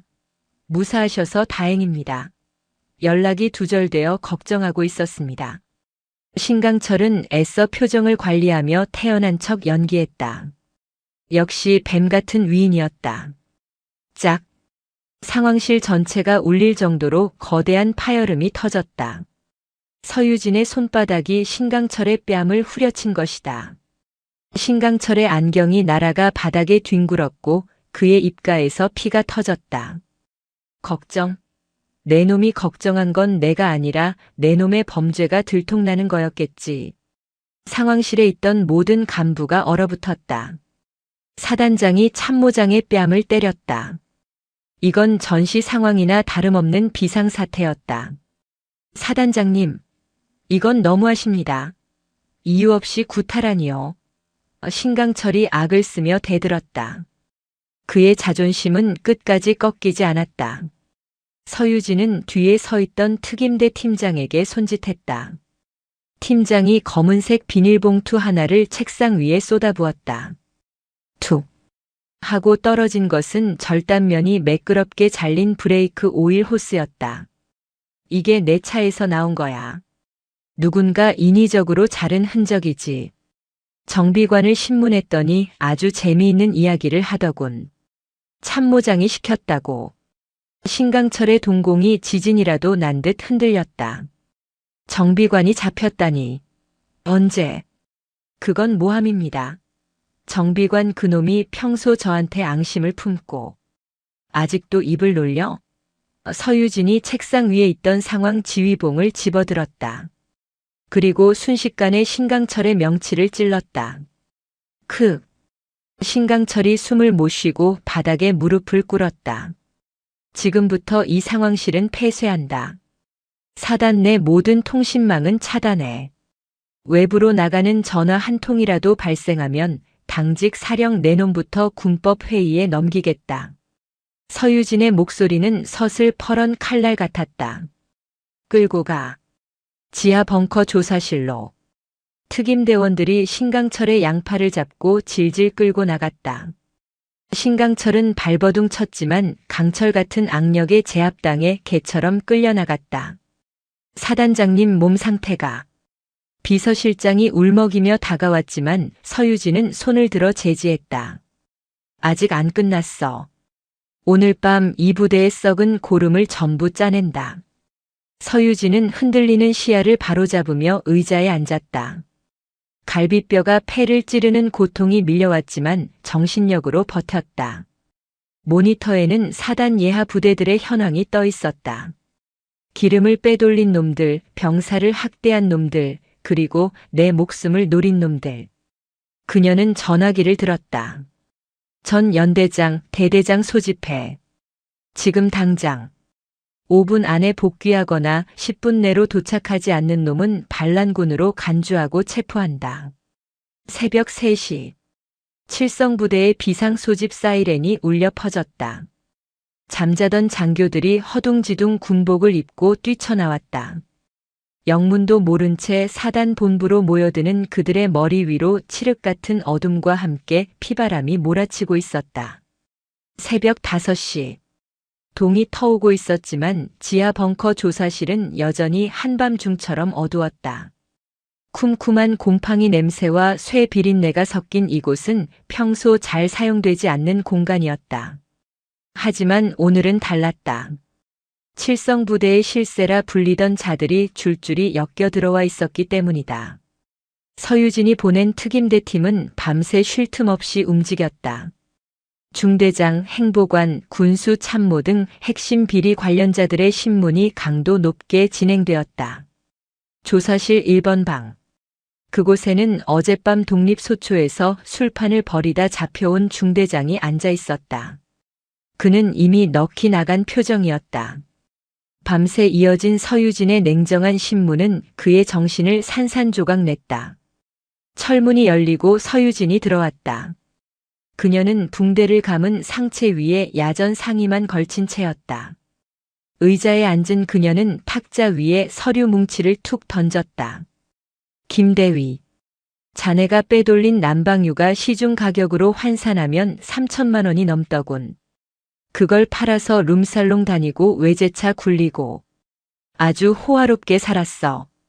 김대위는 고개를 들지 못했다. 죄송합니다. 죽을 죄를 지었습니다. 죽을 죄? 그래. 병사들이 얼어 죽을 뻔했으니 살인 미수나 다름없지. 서유진은 담배 한 개비를 꺼내 물었다가 불은 붙이지 않고 손가락으로 굴렸다. 하지만 자네 혼자 먹은 건 아닐 테고. 상납고리가 어디까지 연결되어 있지? 연대장? 아니면 참모장? 김대위가 입을 다물었다. 말하는 순간 군 생활은 물론이고 사회에 나가서도 매장당할 것이 뻔했다. 그들만의 카르텔은 그만큼 견고하고 무서웠다. 말 못하겠다. 서유진이 피식 웃었다. 그녀는 자리에서 일어나 김대위의 뒤로 걸어갔다. 707 특수임무단에서 포로 신문 훈련을 어떻게 하는지 알아? 그녀가 김대위의 귓가에 속삭였다. 고통을 주는 건 하수야. 진짜는 희망을 줬다가 뺏는 거지. 예를 들면 이런 거야. 자네가 입을 다물면 자네 가족들이 자네의 범죄 사실을 알게 될 거야. 횡령, 폭행, 그리고 부대 인근 다방 여종업원과의 추잡한 관계까지. 김대위의 몸이 사시나무 떨듯 떨렸다. 어떻게 그걸? 나는 마녀라고 불렸어. 내가 모르는 건 없어. 서유진이 그의 어깨를 꽉 쥐었다. 선택해. 지금 불고 참작을 받아서 불명예 전역으로 끝낼지 아니면 끝까지 의리를 지키다가 감옥에서 썩고 가정까지 파탄 날지. 자, 참모장님입니다. 신강철 참모장님이 다 시켰습니다. 상납금의 절반은 그쪽으로 들어갔습니다. 김대위가 무너졌다. 그는 울부짖으며 모든 것을 털어놓았다. 장부의 위치, 공범들의 이름, 자금 세탁 경로까지. 서유진은 만족스러운 표정으로 조사실을 나왔다. 복도 맞은편 2번 방에는 신강철이 갇혀 있었다. 서유진은 2번 방으로 들어갔다. 신강철은 수갑을 찬 채 벽을 노려보고 있었다. 그의 안경은 깨져 있었고 말끔하던 정복은 구겨져 볼품 없었다. 김대위가 아주 술술 불더군. 자네가 몸통이라고.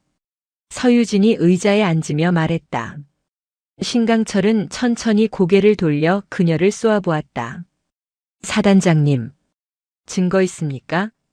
고작 일개 대위의 진술 하나로 나를 엮을 수 있을 것 같습니까?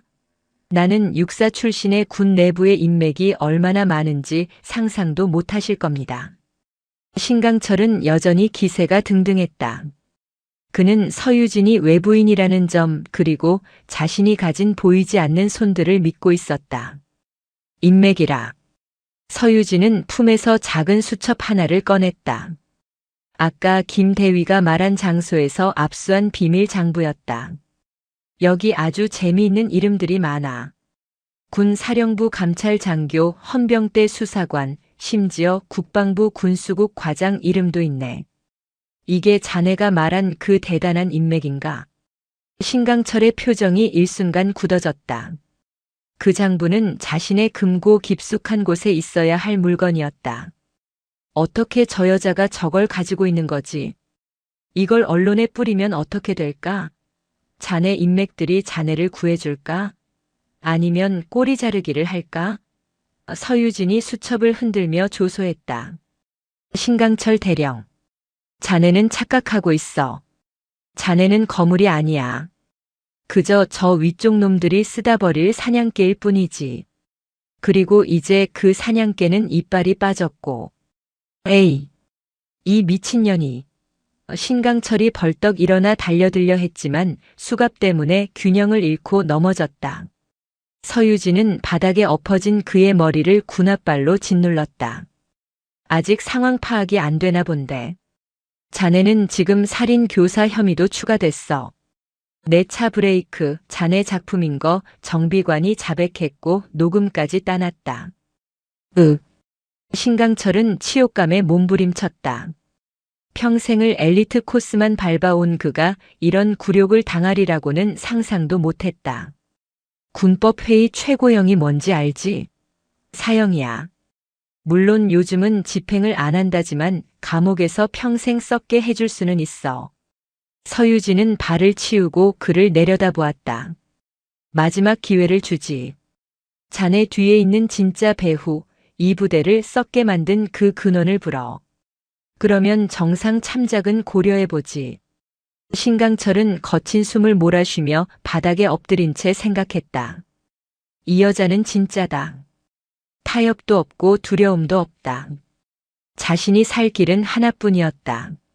만약 만약 내가 말하면 내 신변 보호는 보장해주는 건가? 거래는 내가 해. 자네는 대답만 하고. 신강철은 체념한 듯 눈을 감았다. 그는 씁쓸한 미소를 지었다. 어차피 이 지옥에서 혼자 죽을 수는 없었다. 그 위에 군림하던 자들도 함께 끌고 가야 했다. 박무혁과 나 그리고 군수 참모 위에. 그분이 계십니다. 그분이 누구지? 전임 사단장이셨던. 지금은 군단 부군단장으로 계신 정영택 소장님입니다. 서유진의 눈썹이 꿈틀했다. 일이 생각보다 커지고 있었다. 사단 내부의 비리가 아니라 군단급 비리 카르텔이었다. 전임 사단장이 뿌려놓은 썩은 씨앗들이 신강철과 박무혁이라는 열매를 맺은 것이다. 정영택 소장이라. 서유진은 짧게 읊조렸다. 좋아. 기록해. 그녀는 뒤에 서 있던 특임대원에게 지시했다. 그때 벙커의 문이 요란하게 울리며 당직 사령이 뛰어들어왔다. 사단장님, 큰일 났습니다. 군단 헌병대가 들이닥쳤습니다. 사단장님께서 직권 남용과 하극상을 벌이고 있다는 제보를 받았다며 사단장님 체포영장을 들고 왔습니다. 신강철이 그 소리에 희번덕거리는 눈으로 고개를 들었다. 하, 늦었어. 이미 아니, 정 소장님이 손을 쓰셨군. 너는 이제 끝이야. 신강철은 광기 어린 웃음을 터뜨렸다. 정영택 소장이 자신의 비리가 드러날 것을 우려해 선수를 친 것이다. 감찰도 조사도 없이 다짜고짜 체포영장이라니. 서유진은 당황하지 않았다. 오히려 입가에 묘한 미소를 지었다. 그래. 제 발로 찾아오셨다 이거지. 그녀는 조사실 문을 활짝 열어젖혔다. 내가 말했지. 나는 707특수임무단 출신이라고. 적이 강할수록 더 재미있는 법이야. 서유진은 신강철을 향해 윙크를 날렸다. 구경 잘해. 내 믿음직한 뒷배가 어떻게 무너지는지. 그녀는 벙커를 걸어 나갔다. 아침 8시. 칠성부대의 연병장에는 군단 헌병대의 차량들과 무장한 헌병들이 진을 치고 있었다. 그리고 그 한가운데 별 2개가 달린 성판을 단 군단 부군단장의 차량이 들어오고 있었다. 상황은 최악으로 치닫고 있었다. 하지만 서유진의 가슴속에서는 뜨거운 전투 본능이 끓어오르고 있었다. 이것은 단순한 비리 수사가 아니었다. 군인의 명예를 건 전쟁이었다. 단결. 그녀는 나직하게 구호를 읊조리며 몰려오는 적들을 향해 당당하게 걸어나갔다. 그녀의 뒤로 아침 햇살이 비치며 길고 거대한 그림자를 만들어내고 있었다. 마녀의 사냥은 이제 막 이막을 올렸다. 오전 8시. 강원도 화천의 아침 하늘은 핏빛으로 물들고 있었다. 밤새 내리던 눈은 그쳤지만 연병장의 감도는 냉기는 한겨울의 칼바람보다 더 날카로웠다. 제7보병사단 본부 건물 앞. 수십 대의 군용 차량이 대치하고 있었다. 한쪽은 서유진이 이끄는 사단 본부와 707특수임무단 대원들이었고 반대쪽은 군단 헌병대와 부군단장 정영택 소장의 호위 병력이었다.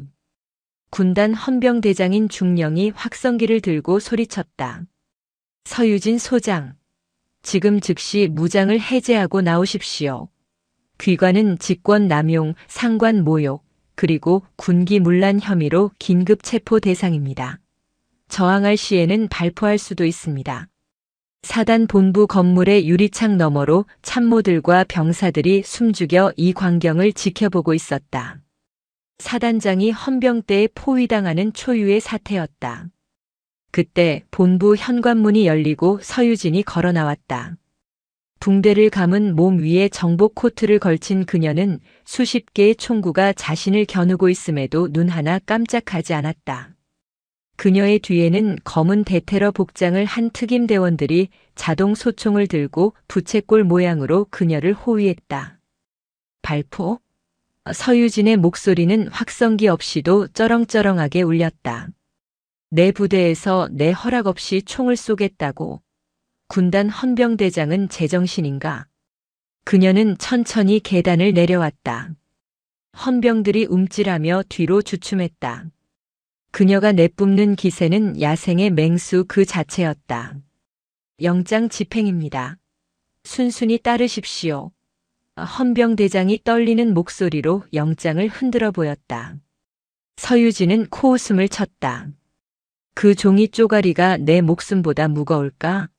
아니면 저 뒤에 숨어있는 내 놈들 주인의 목숨보다 무거울까?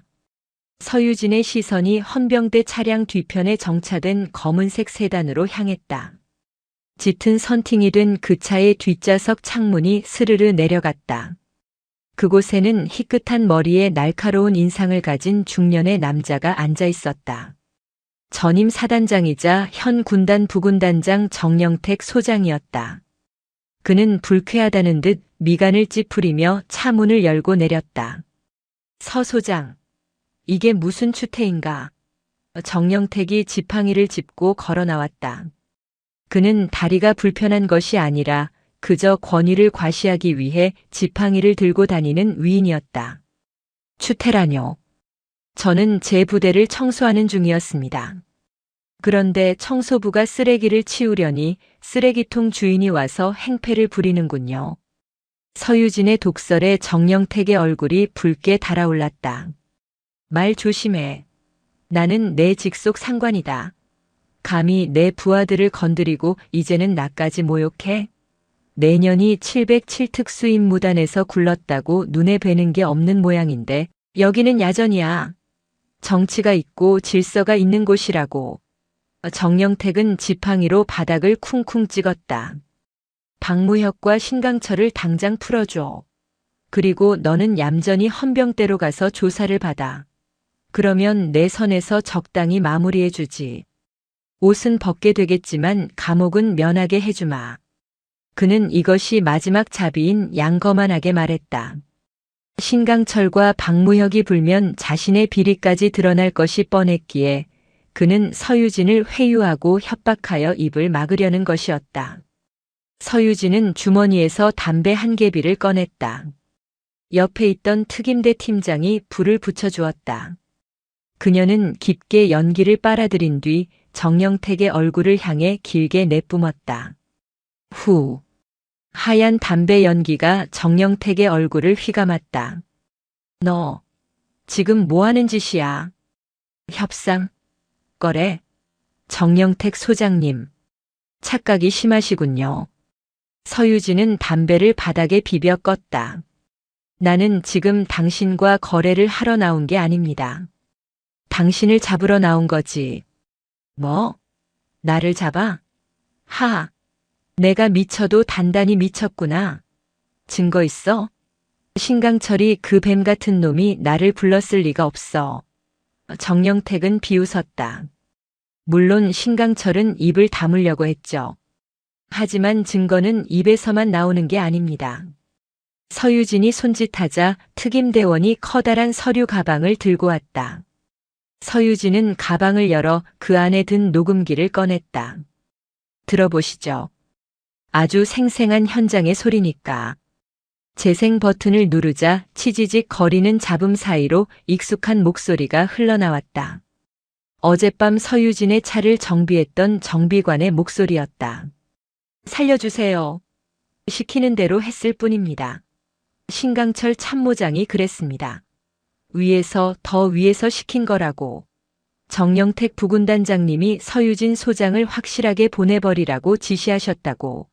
실패하면 우리 가족 다 죽인다고. 정영택의 얼굴이 흑빛으로 변했다. 이건 조작이야. 딥페이크야. 어디서 성대모사하는 놈을 데려와서. 그리고 하나 더. 서유진은 이번에는 두툼한 장부를 꺼내 들었다.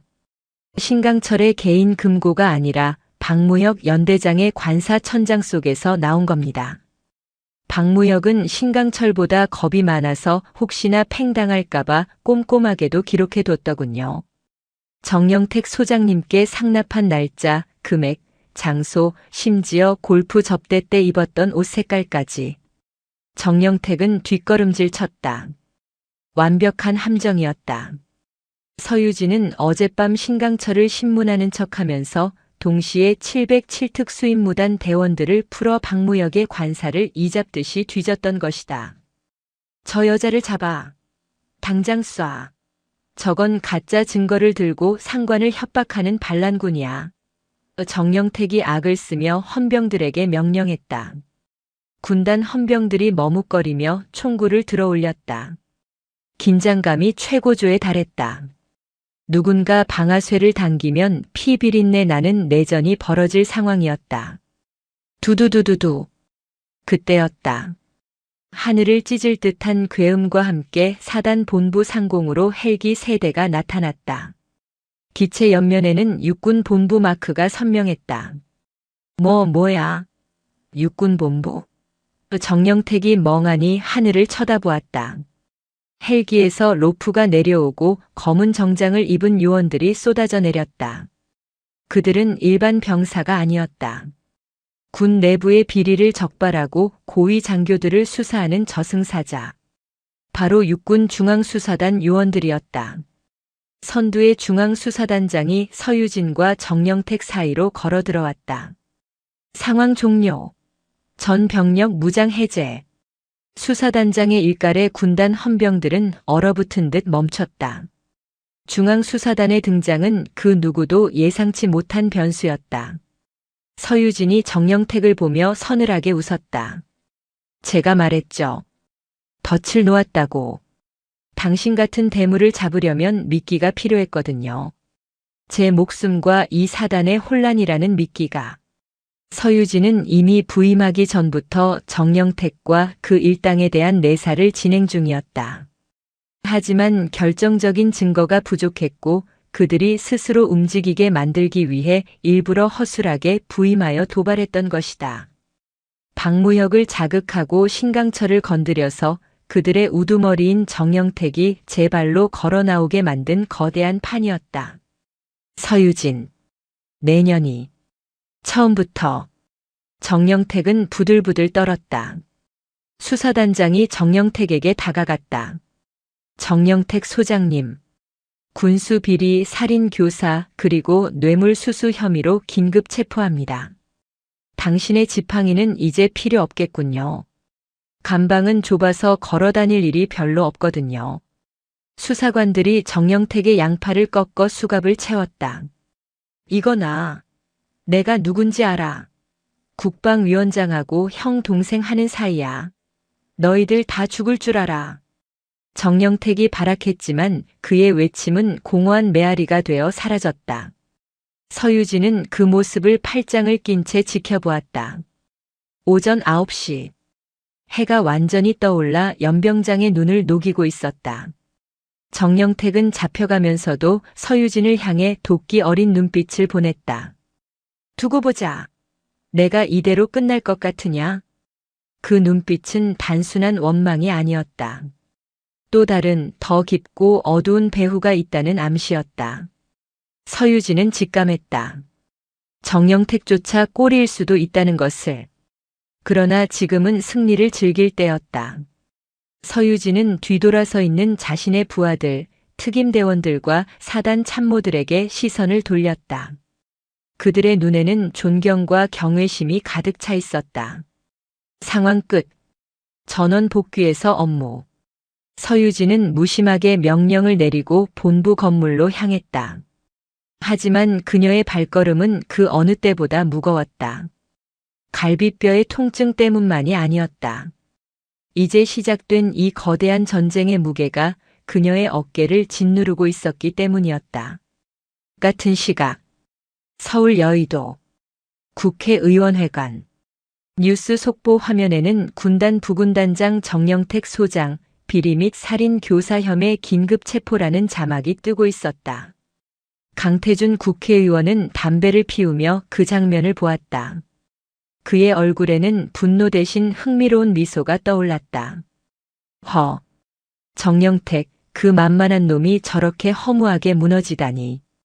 그리고 서유진 소장. 칠성부대에 저런 미친 마녀가 들어왔군. 내가 키운 사냥개들이 실패했으니 이제 나설 차례인가. 강 의원은 수화기를 들었다.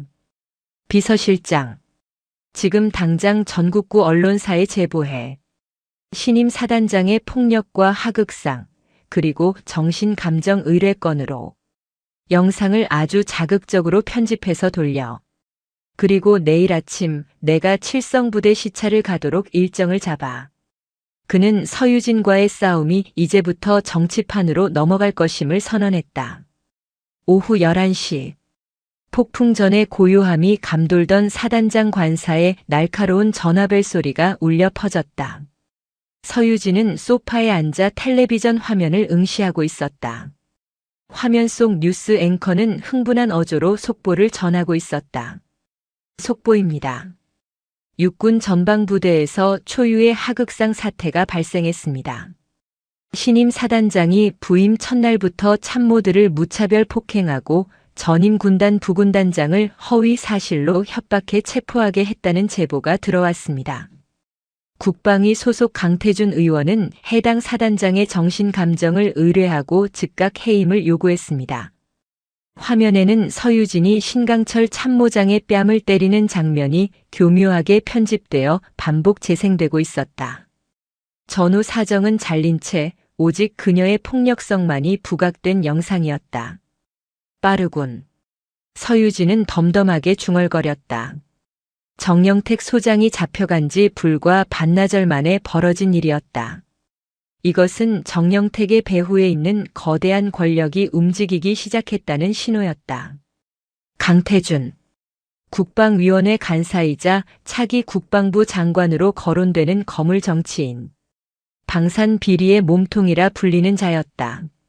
정영택과 신강철이 벌인 모든 횡령과 살인 교사의 최종 수익자가 바로 강태준 의원이라는 정보는 이미 707특 수임무단 내부에서 공유된 지 오래였다. 그들의 돈줄이 끊어지자 강태준은 거대한 언론의 칼을 휘두르기 시작한 것이다. 전화벨은 끈질기게 울렸다. 발신자 표시 제한. 서유진은 수화기를 들었다. 서유진입니다. 대단하군. 서 소장. 뉴스 보고 있나? 수화기 너머로 걸걸하고 오만한 목소리가 들려왔다. 강태준 의원이었다. 그의 목소리에서는 여유와 함께 상대를 장난감 다루듯 여기는 비열함이 느껴졌다. 잘 봤습니다. 편집 기술이 할리우드 영화 수준이더군요. 팩트는 다 잘라먹고 자극적인 것만 남기는 솜씨가 일품입니다. 언론 조작의 달인이라고 불러드려야겠습니다. 말 조심해. 내가 지금 상황 파악이 안 되는 모양인데 너는 끝났어. 내일 아침이면 군 검찰이 너를 긴급 체포할 거다. 죄목은 직권 남용, 상해, 그리고 군명예 훼손이야. 그래서요. 서유진의 목소리에는 파문 하나 읽지 않았다. 그녀는 침착함이라는 방어막 뒤에 날카로운 창을 숨기고 있었다. 고작 협박 전화나 하려고 이 밤중에 전화를 하셨을 리는 없고. 거래를 원하십니까? 아니면 선전포고입니까? 당신이 내게 줄 수 있는 것은 무엇이며 내가 당신에게서 빼앗아 올 것은 무엇인지 명확하게 밝혀보시더. 시간 낭비는 질색입니다. 강태준이 기가 차다는 듯 헛웃음을 터뜨렸다. 거래? 하. 쥐방울만한 게 어디서 딜을 치려들어. 이건 통보다. 지금이라도 정영택을 풀어주고 내가 모든 책임을 지고 자진 사퇴해. 그리고 정신적인 문제가 있었다고 발표해라. 그러면 연금은 받게 해주지. 내 심기를 건드린 대가치고는 아주 관대한 조건일세. 서유진은 테이블 위에 놓인 권총을 만지작거렸다. 차가운 금속의 감촉이 손끝에 전해졌다. 이 감촉이야말로 그녀에게 현실의 감각을 일깨워주는 유일한 존재였다. 거절한다면요? 거절? 서 소장. 화천의 밤은 길고 위험해. 특히 너처럼 혼자 사는 여자의 관사는 더더욱 그렇지. 사고라는 건 언제 어디서든 일어날 수 있는 법이야. 가스 폭발이라든지 아니면 강도가 든다든지. 노골적인 살해 협박이었다. 이쯤 되면 정치인의 가면을 벗어던지고 범죄 조직의 보스로서의 본색을 드러낸 것이나 다름없었다. 강태준 의원님, 한 가지 충고해드리죠. 서유진이 나직하게 말했다. 사냥개를 풀 때는 목줄을 잘 잡고 계셔야 할 겁니다. 개가 주인을 물 수도 있으니까요. 뚝. 그녀는 전화를 끊어버렸다.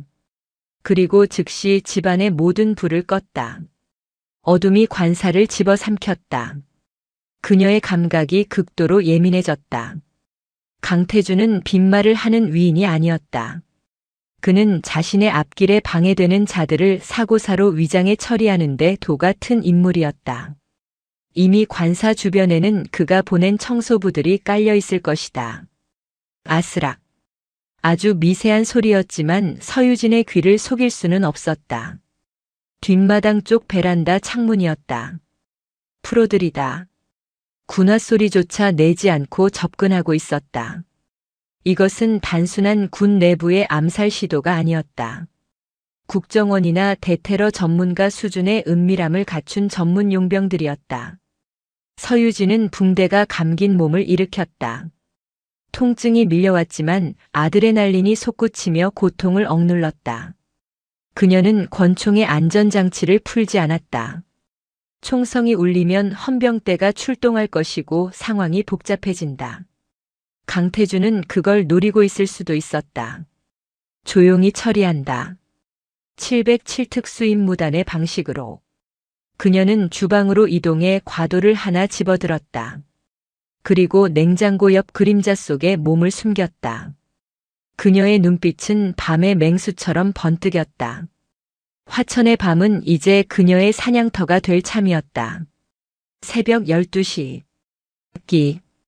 베란다 문이 소리 없이 열리고 검은 복면을 쓴 괴한 3명이 미끄러지듯 들어왔다. 그들의 손에는 소음기가 장착된 권총과 날카로운 단검이 들려 있었다. 야간 투시경까지 착용한 장비로 보아 단순한 깡패가 아니라 국제적인 용병들이었다. 선두의 선놈이 수신호를 보내자 셋은 부채꼴로 흩어져 거실과 침실 쪽으로 향했다. 그들의 움직임은 물 흐르듯 유연하고 치밀했다. 서유진을 완벽하게 포위하고 일격의 숨통을 끊겠다는 의도였다. 서유진은 숨을 멈췄다. 놈들의 발소리가 점점 가까워졌다. 그녀는 찢어진 갈비뼈 때문에 정면 대결이 불리하다는 것을 알았다. 그녀의 주특기인 기습과 급소 타격만이 살 길이었다. 가장 뒤에 있던 놈이 냉장고 앞을 지나는 순간이었다. 팍! 어둠 속에서 서유진의 손이 튀어나갔다. 그녀는 놈의 입을 틀어막음과 동시에 목덜미의 경동맥 급소를 강하게 가격했다. 옥! 놈이 비명도 못 지르고 썩은 나무처럼 쓰러졌다. 쿵! 소리가 나자 앞서가던 두 놈이 동시에 뒤를 돌아보았다. 거기냐?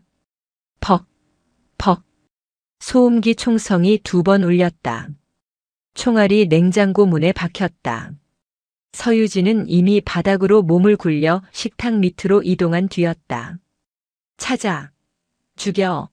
아놈들이 서로에게 외치며 포위망을 좁혀왔다. 야간 투시경을 낀 놈들에게 어둠은 무기가 아니었다. 서유진은 불리했다. 하지만 그녀에게는 이곳이 자신의 관사, 즉 홈그라운드였다. 그녀는 가구 배치를 완벽하게 알고 있었다. 그녀는 식탁 위에 있던 유리 화병을 반대편 벽으로 던졌다. 와장창! 놈들의 시선이 소리가 난 쪽으로 쏠린 찰나 서유진이 식탁 밑에서 튀어올랐다. 흑! 기합 소리와 함께 그녀의 발차기가 가까이 있던 놈의 턱을 올려쳤다. 야간 투시경이 깨지며 파편이 놈의 눈에 박혔다. 아! 남은 한 놈이 총구를 돌리려 했지만 서유진이 더 빨랐다. 그녀는 쓰러지는 놈을 방패 삼아 총알을 막아내고 단숨에 거리를 좁혔다. 과도가 허공을 갈랐다. 챙! 놈이 단검으로 과도를 막아냈다. 불꽃이 튀었다. 힘 대 힘의 대결. 놈의 완력은 대단했다. 부상당한 서유진의 팔이 부들부들 떨렸다. 계집년 주제의 제법이군. 하지만 여기까지다. 놈이 비릿하게 웃으며 칼을 쥔 손에 힘을 주었다. 칼날이 점점 서유진의 목을 향해 다가왔다. 707특수 임무단에서는 서유진이 이를 악물고 말했다. 힘으로 싸우지 않아. 깡으로 싸우지. 그녀는 갑자기 힘을 빼고 몸을 뒤로 젖혔다. 균형을 잃고 앞으로 쏠린 놈의 명치를 향해 그녀의 무릎이 대포알처럼 꽂혔다. 숨이 턱 막힌 놈이 비틀거렸다. 서유진은 그 틈을 놓치지 않고 놈의 팔을 꺾어 제압했다. 우지끈. 팔뼈가 부러지는 소리와 함께 놈이 바닥에 처박혔다. 상황 종료. 단 3분 만에 전문 암살자 3명이 제압되었다. 서유진은 거친 숨을 몰아쉬며 바닥에 주저앉았다. 붕대 사이로 피가 배어나오고 있었다. 그녀는 쓰러진 놈들 중 리더 격인 자의 복면을 벗겼다. 낯선 외국인 용병이었다.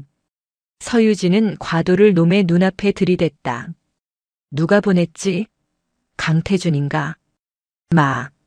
말하면 살려주나?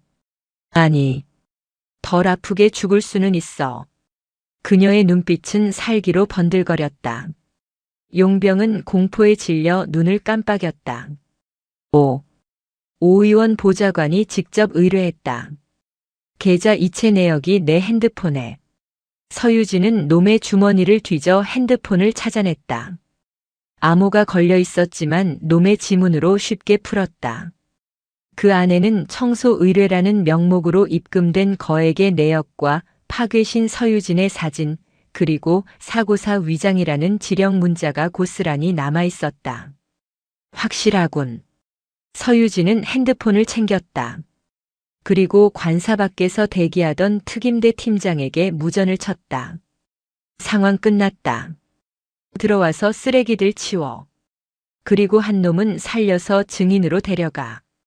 잠시 후 불 켜진 관사는 다시 아수라장이 되었다. 서유진은 피 묻은 전투복을 벗고 정복으로 갈아입었다. 거울을 보았다. 얼굴은 엉망이었고 몸은 만신창이었지만 그녀는 웃고 있었다. 이제 강태준의 목을 칠 칼자루는 그녀의 손에 쥐어졌다. 기다려라. 강태준. 내가 만든 그 지옥으로 너를 초대해 줄 테니. 새벽 1시. 서유진은 헬기를 불렀다. 목적지는 서울 국회의사당이 아니었다.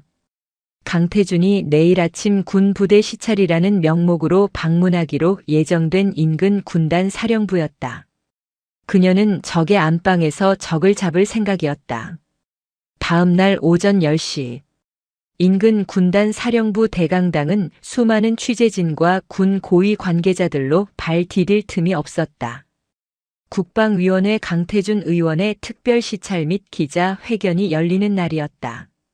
단상 위에는 강태준이 근엄한 표정으로 서 있었고 그 옆에는 쩔쩔매는 군단장이 배석해 있었다.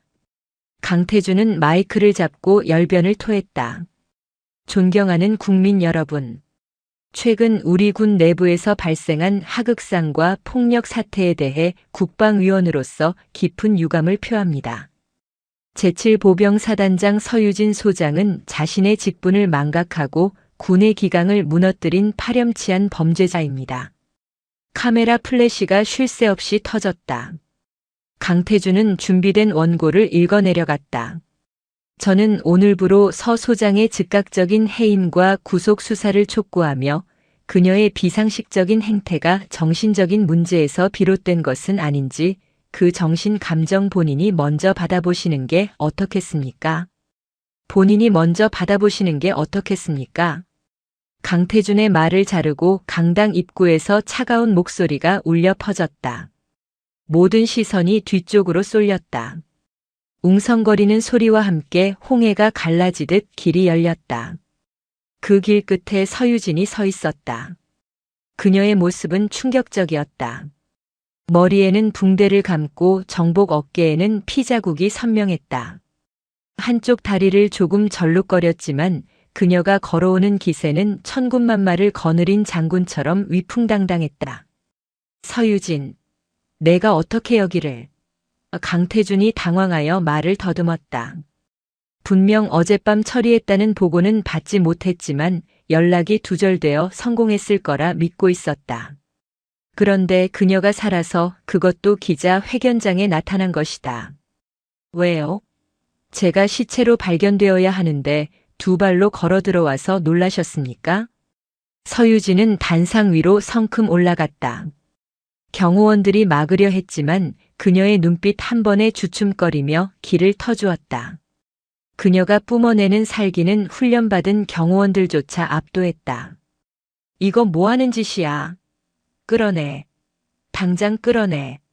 강태준이 악을 썼다. 하지만 기자들은 이 특종을 놓칠세라 카메라를 서유진에게 들이댔다. 서유진은 강태준의 옆에 서서 마이크를 빼앗았다. 기자 여러분, 강태준 의원이 말한 하극상의 진실을 알려드리죠. 그리고 어젯밤 제 관사에서 어떤 일이 있었는지도.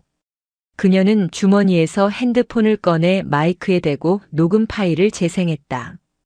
오 의원 보좌관이 직접 의뢰했다. 계좌 이체 내역이 사고사로 위장해 깔끔하게 처리하고 강당 안에 정적이 흘렀다. 강태준 의원의 목소리와 청부 살인을 자백하는 용병의 목소리가 스피커를 통해 적나라하게 울려 퍼졌다. 이건 조작이야. 딥페이크야. 저 여자가 미쳐서 날조한 거라고. 강태준이 땀을 비오듯 흘리며 소리쳤다. 조작? 서유진이 손짓했다. 강당 문이 열리고 헌병대와 함께 휠체어를 탄 남자가 들어왔다. 어젯밤 서유진에게 제압당해 팔과 다리가 부러진 용병 리더였다. 그리고 그 뒤를 이어 중앙수사단 수사관들이 들이닥쳤다. 강태준 의원님, 살인교사 및 뇌물수수 혐의로 체포영장이 발부되었습니다. 수사단장이 영장을 펼쳐 보였다. 말도 안 돼. 내가 누군지 알아. 나는 차기 장관이야. 너희들 다 죽여버릴 거야. 강태준은 단상 아래로 도망치려 했다. 하지만 서유진이 그의 앞을 가로막았다. 도망칠 곳은 없다. 서유진은 강태준의 눈을 똑바로 쳐다보았다. 당신이 군대를, 병사들을 당신의 돈벌이 수단으로 생각했을 때부터 당신의 운명은 정해져 있었어. 군인은 나라를 지키는 칼이지 도둑놈을 지키는 방패가 아니니까. 비켜. 비키라고. 이 미친년아. 강태준이 서유진을 밀치려 했다. 그 순간 서유진의 손이 번개처럼 움직여 강태준의 손목을 꺾고 그를 바닥에 제압했다. 비명과 함께 강태준이 강당 바닥에 얼굴을 처박았다. 이건 내 부하들을 추위에 떨게 하고 군인의 명예를 더럽힌 대가다. 서유진은 강태준의 귀에 대고 나직하게 속삭였다. 감옥에서 평생 썩으면서 기억해라. 칠성부대에는 마녀가 산다는 걸. 수사관들이 달려들어 강태준에게 수갑을 채웠다. 기자들은 미친 듯이 셔터를 눌러댔다. 부패의원의 몰락, 여 장군 서유진 정의를 세우다. 내일 아침 신문 헤드라인은 이미 정해져 있었다. 상황이 정리되고 서유진은 단상에서 내려왔다. 군단장이 다가와 어색하게 악수를 청했지만 그녀는 가볍게 목례만 하고 지나쳤다. 일주일 후 제7보병사단 연병장. 따뜻한 바람이 불어오고 연병장 구석에는 개나리가 피기 시작했다. 서유진은 집무실 창가에 서서 평화로운 부대 풍경을 내려다보고 있었다. 그녀의 몸 상태는 많이 호전되었다. 붕대는 풀렀지만 이마에는 훈장처럼 옅은 흉터가 남았다. 사단장님, 커피 드십시오. 비서실장이 들어와 커피 잔을 내려놓았다. 서유진은 잔을 들어 향을 맡았다. 설탕은 안 넣었습니다. 사단장님 취향대로. 좋아. 서유진이 미소 지었다. 그때 밖에서 우렁찬 구호 소리가 들려왔다. 단결, 단결, 단결. 병사들이 구보를 하고 있었다. 그들의 얼굴에는 더 이상 찌든 피로와 두려움이 없었다. 활기차고 생기 넘치는 진짜 군인들의 모습이었다. 대열의 선두에서 구호를 외치는 김일병의 모습도 보였다. 서유진은 창문을 열었다. 봄바람이 들어와 그녀의 머리카락을 흩날렸다. 지난 일주일 동안 많은 것이 변했다. 강태준과 정영택 라인은 완전히 괴멸되었고 사단 내의 부조리는 뿌리 뽑혔다. 사람들은 그녀를 마녀라고 불렀지만 그 별명에는 이제 공포가 아닌 경외와 존경이 담겨 있었다. 작전 참모. 오후 일정으로 신병교육대 수료식 참석이 잡혀 있습니다. 그래. 가야지.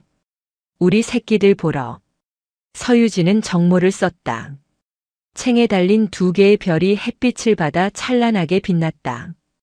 그녀는 자리에서 일어나며 책상 위에 놓인 액자를 보았다. 707 특수임무단 시절 동기들과 찍은 빛바랜 사진이었다. 보고 있나? 나 잘하고 있는 거 맞지? 그녀는 마음속으로 선배에게 물었다. 사진 속 선배가 엄지를 치켜 세우며 웃고 있는 것 같았다. 서유진은 집무실을 나섰다. 복도를 걷는 그녀의 발걸음 소리가 경쾌하게 울렸다. 또각또각. 본부 건물 밖으로 나오자 도열에 있던 참모들과 병사들이 일제히 거수 경례를 붙였다. 부대, 차렷, 사단장님께 대하여, 경례, 단결. 서유진은 그들의 눈빛을 하나하나 마주하며 답례했다.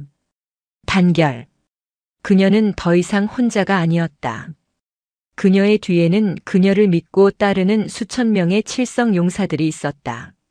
어떠한 외풍이 불어와도 어떤 적이 쳐들어와도 그녀는 흔들리지 않을 것이다. 그녀는 대한민국 최전방을 지키는 수호자 제7보병사단장 서유진 소장이니까. 서유진이 지프차에 올랐다.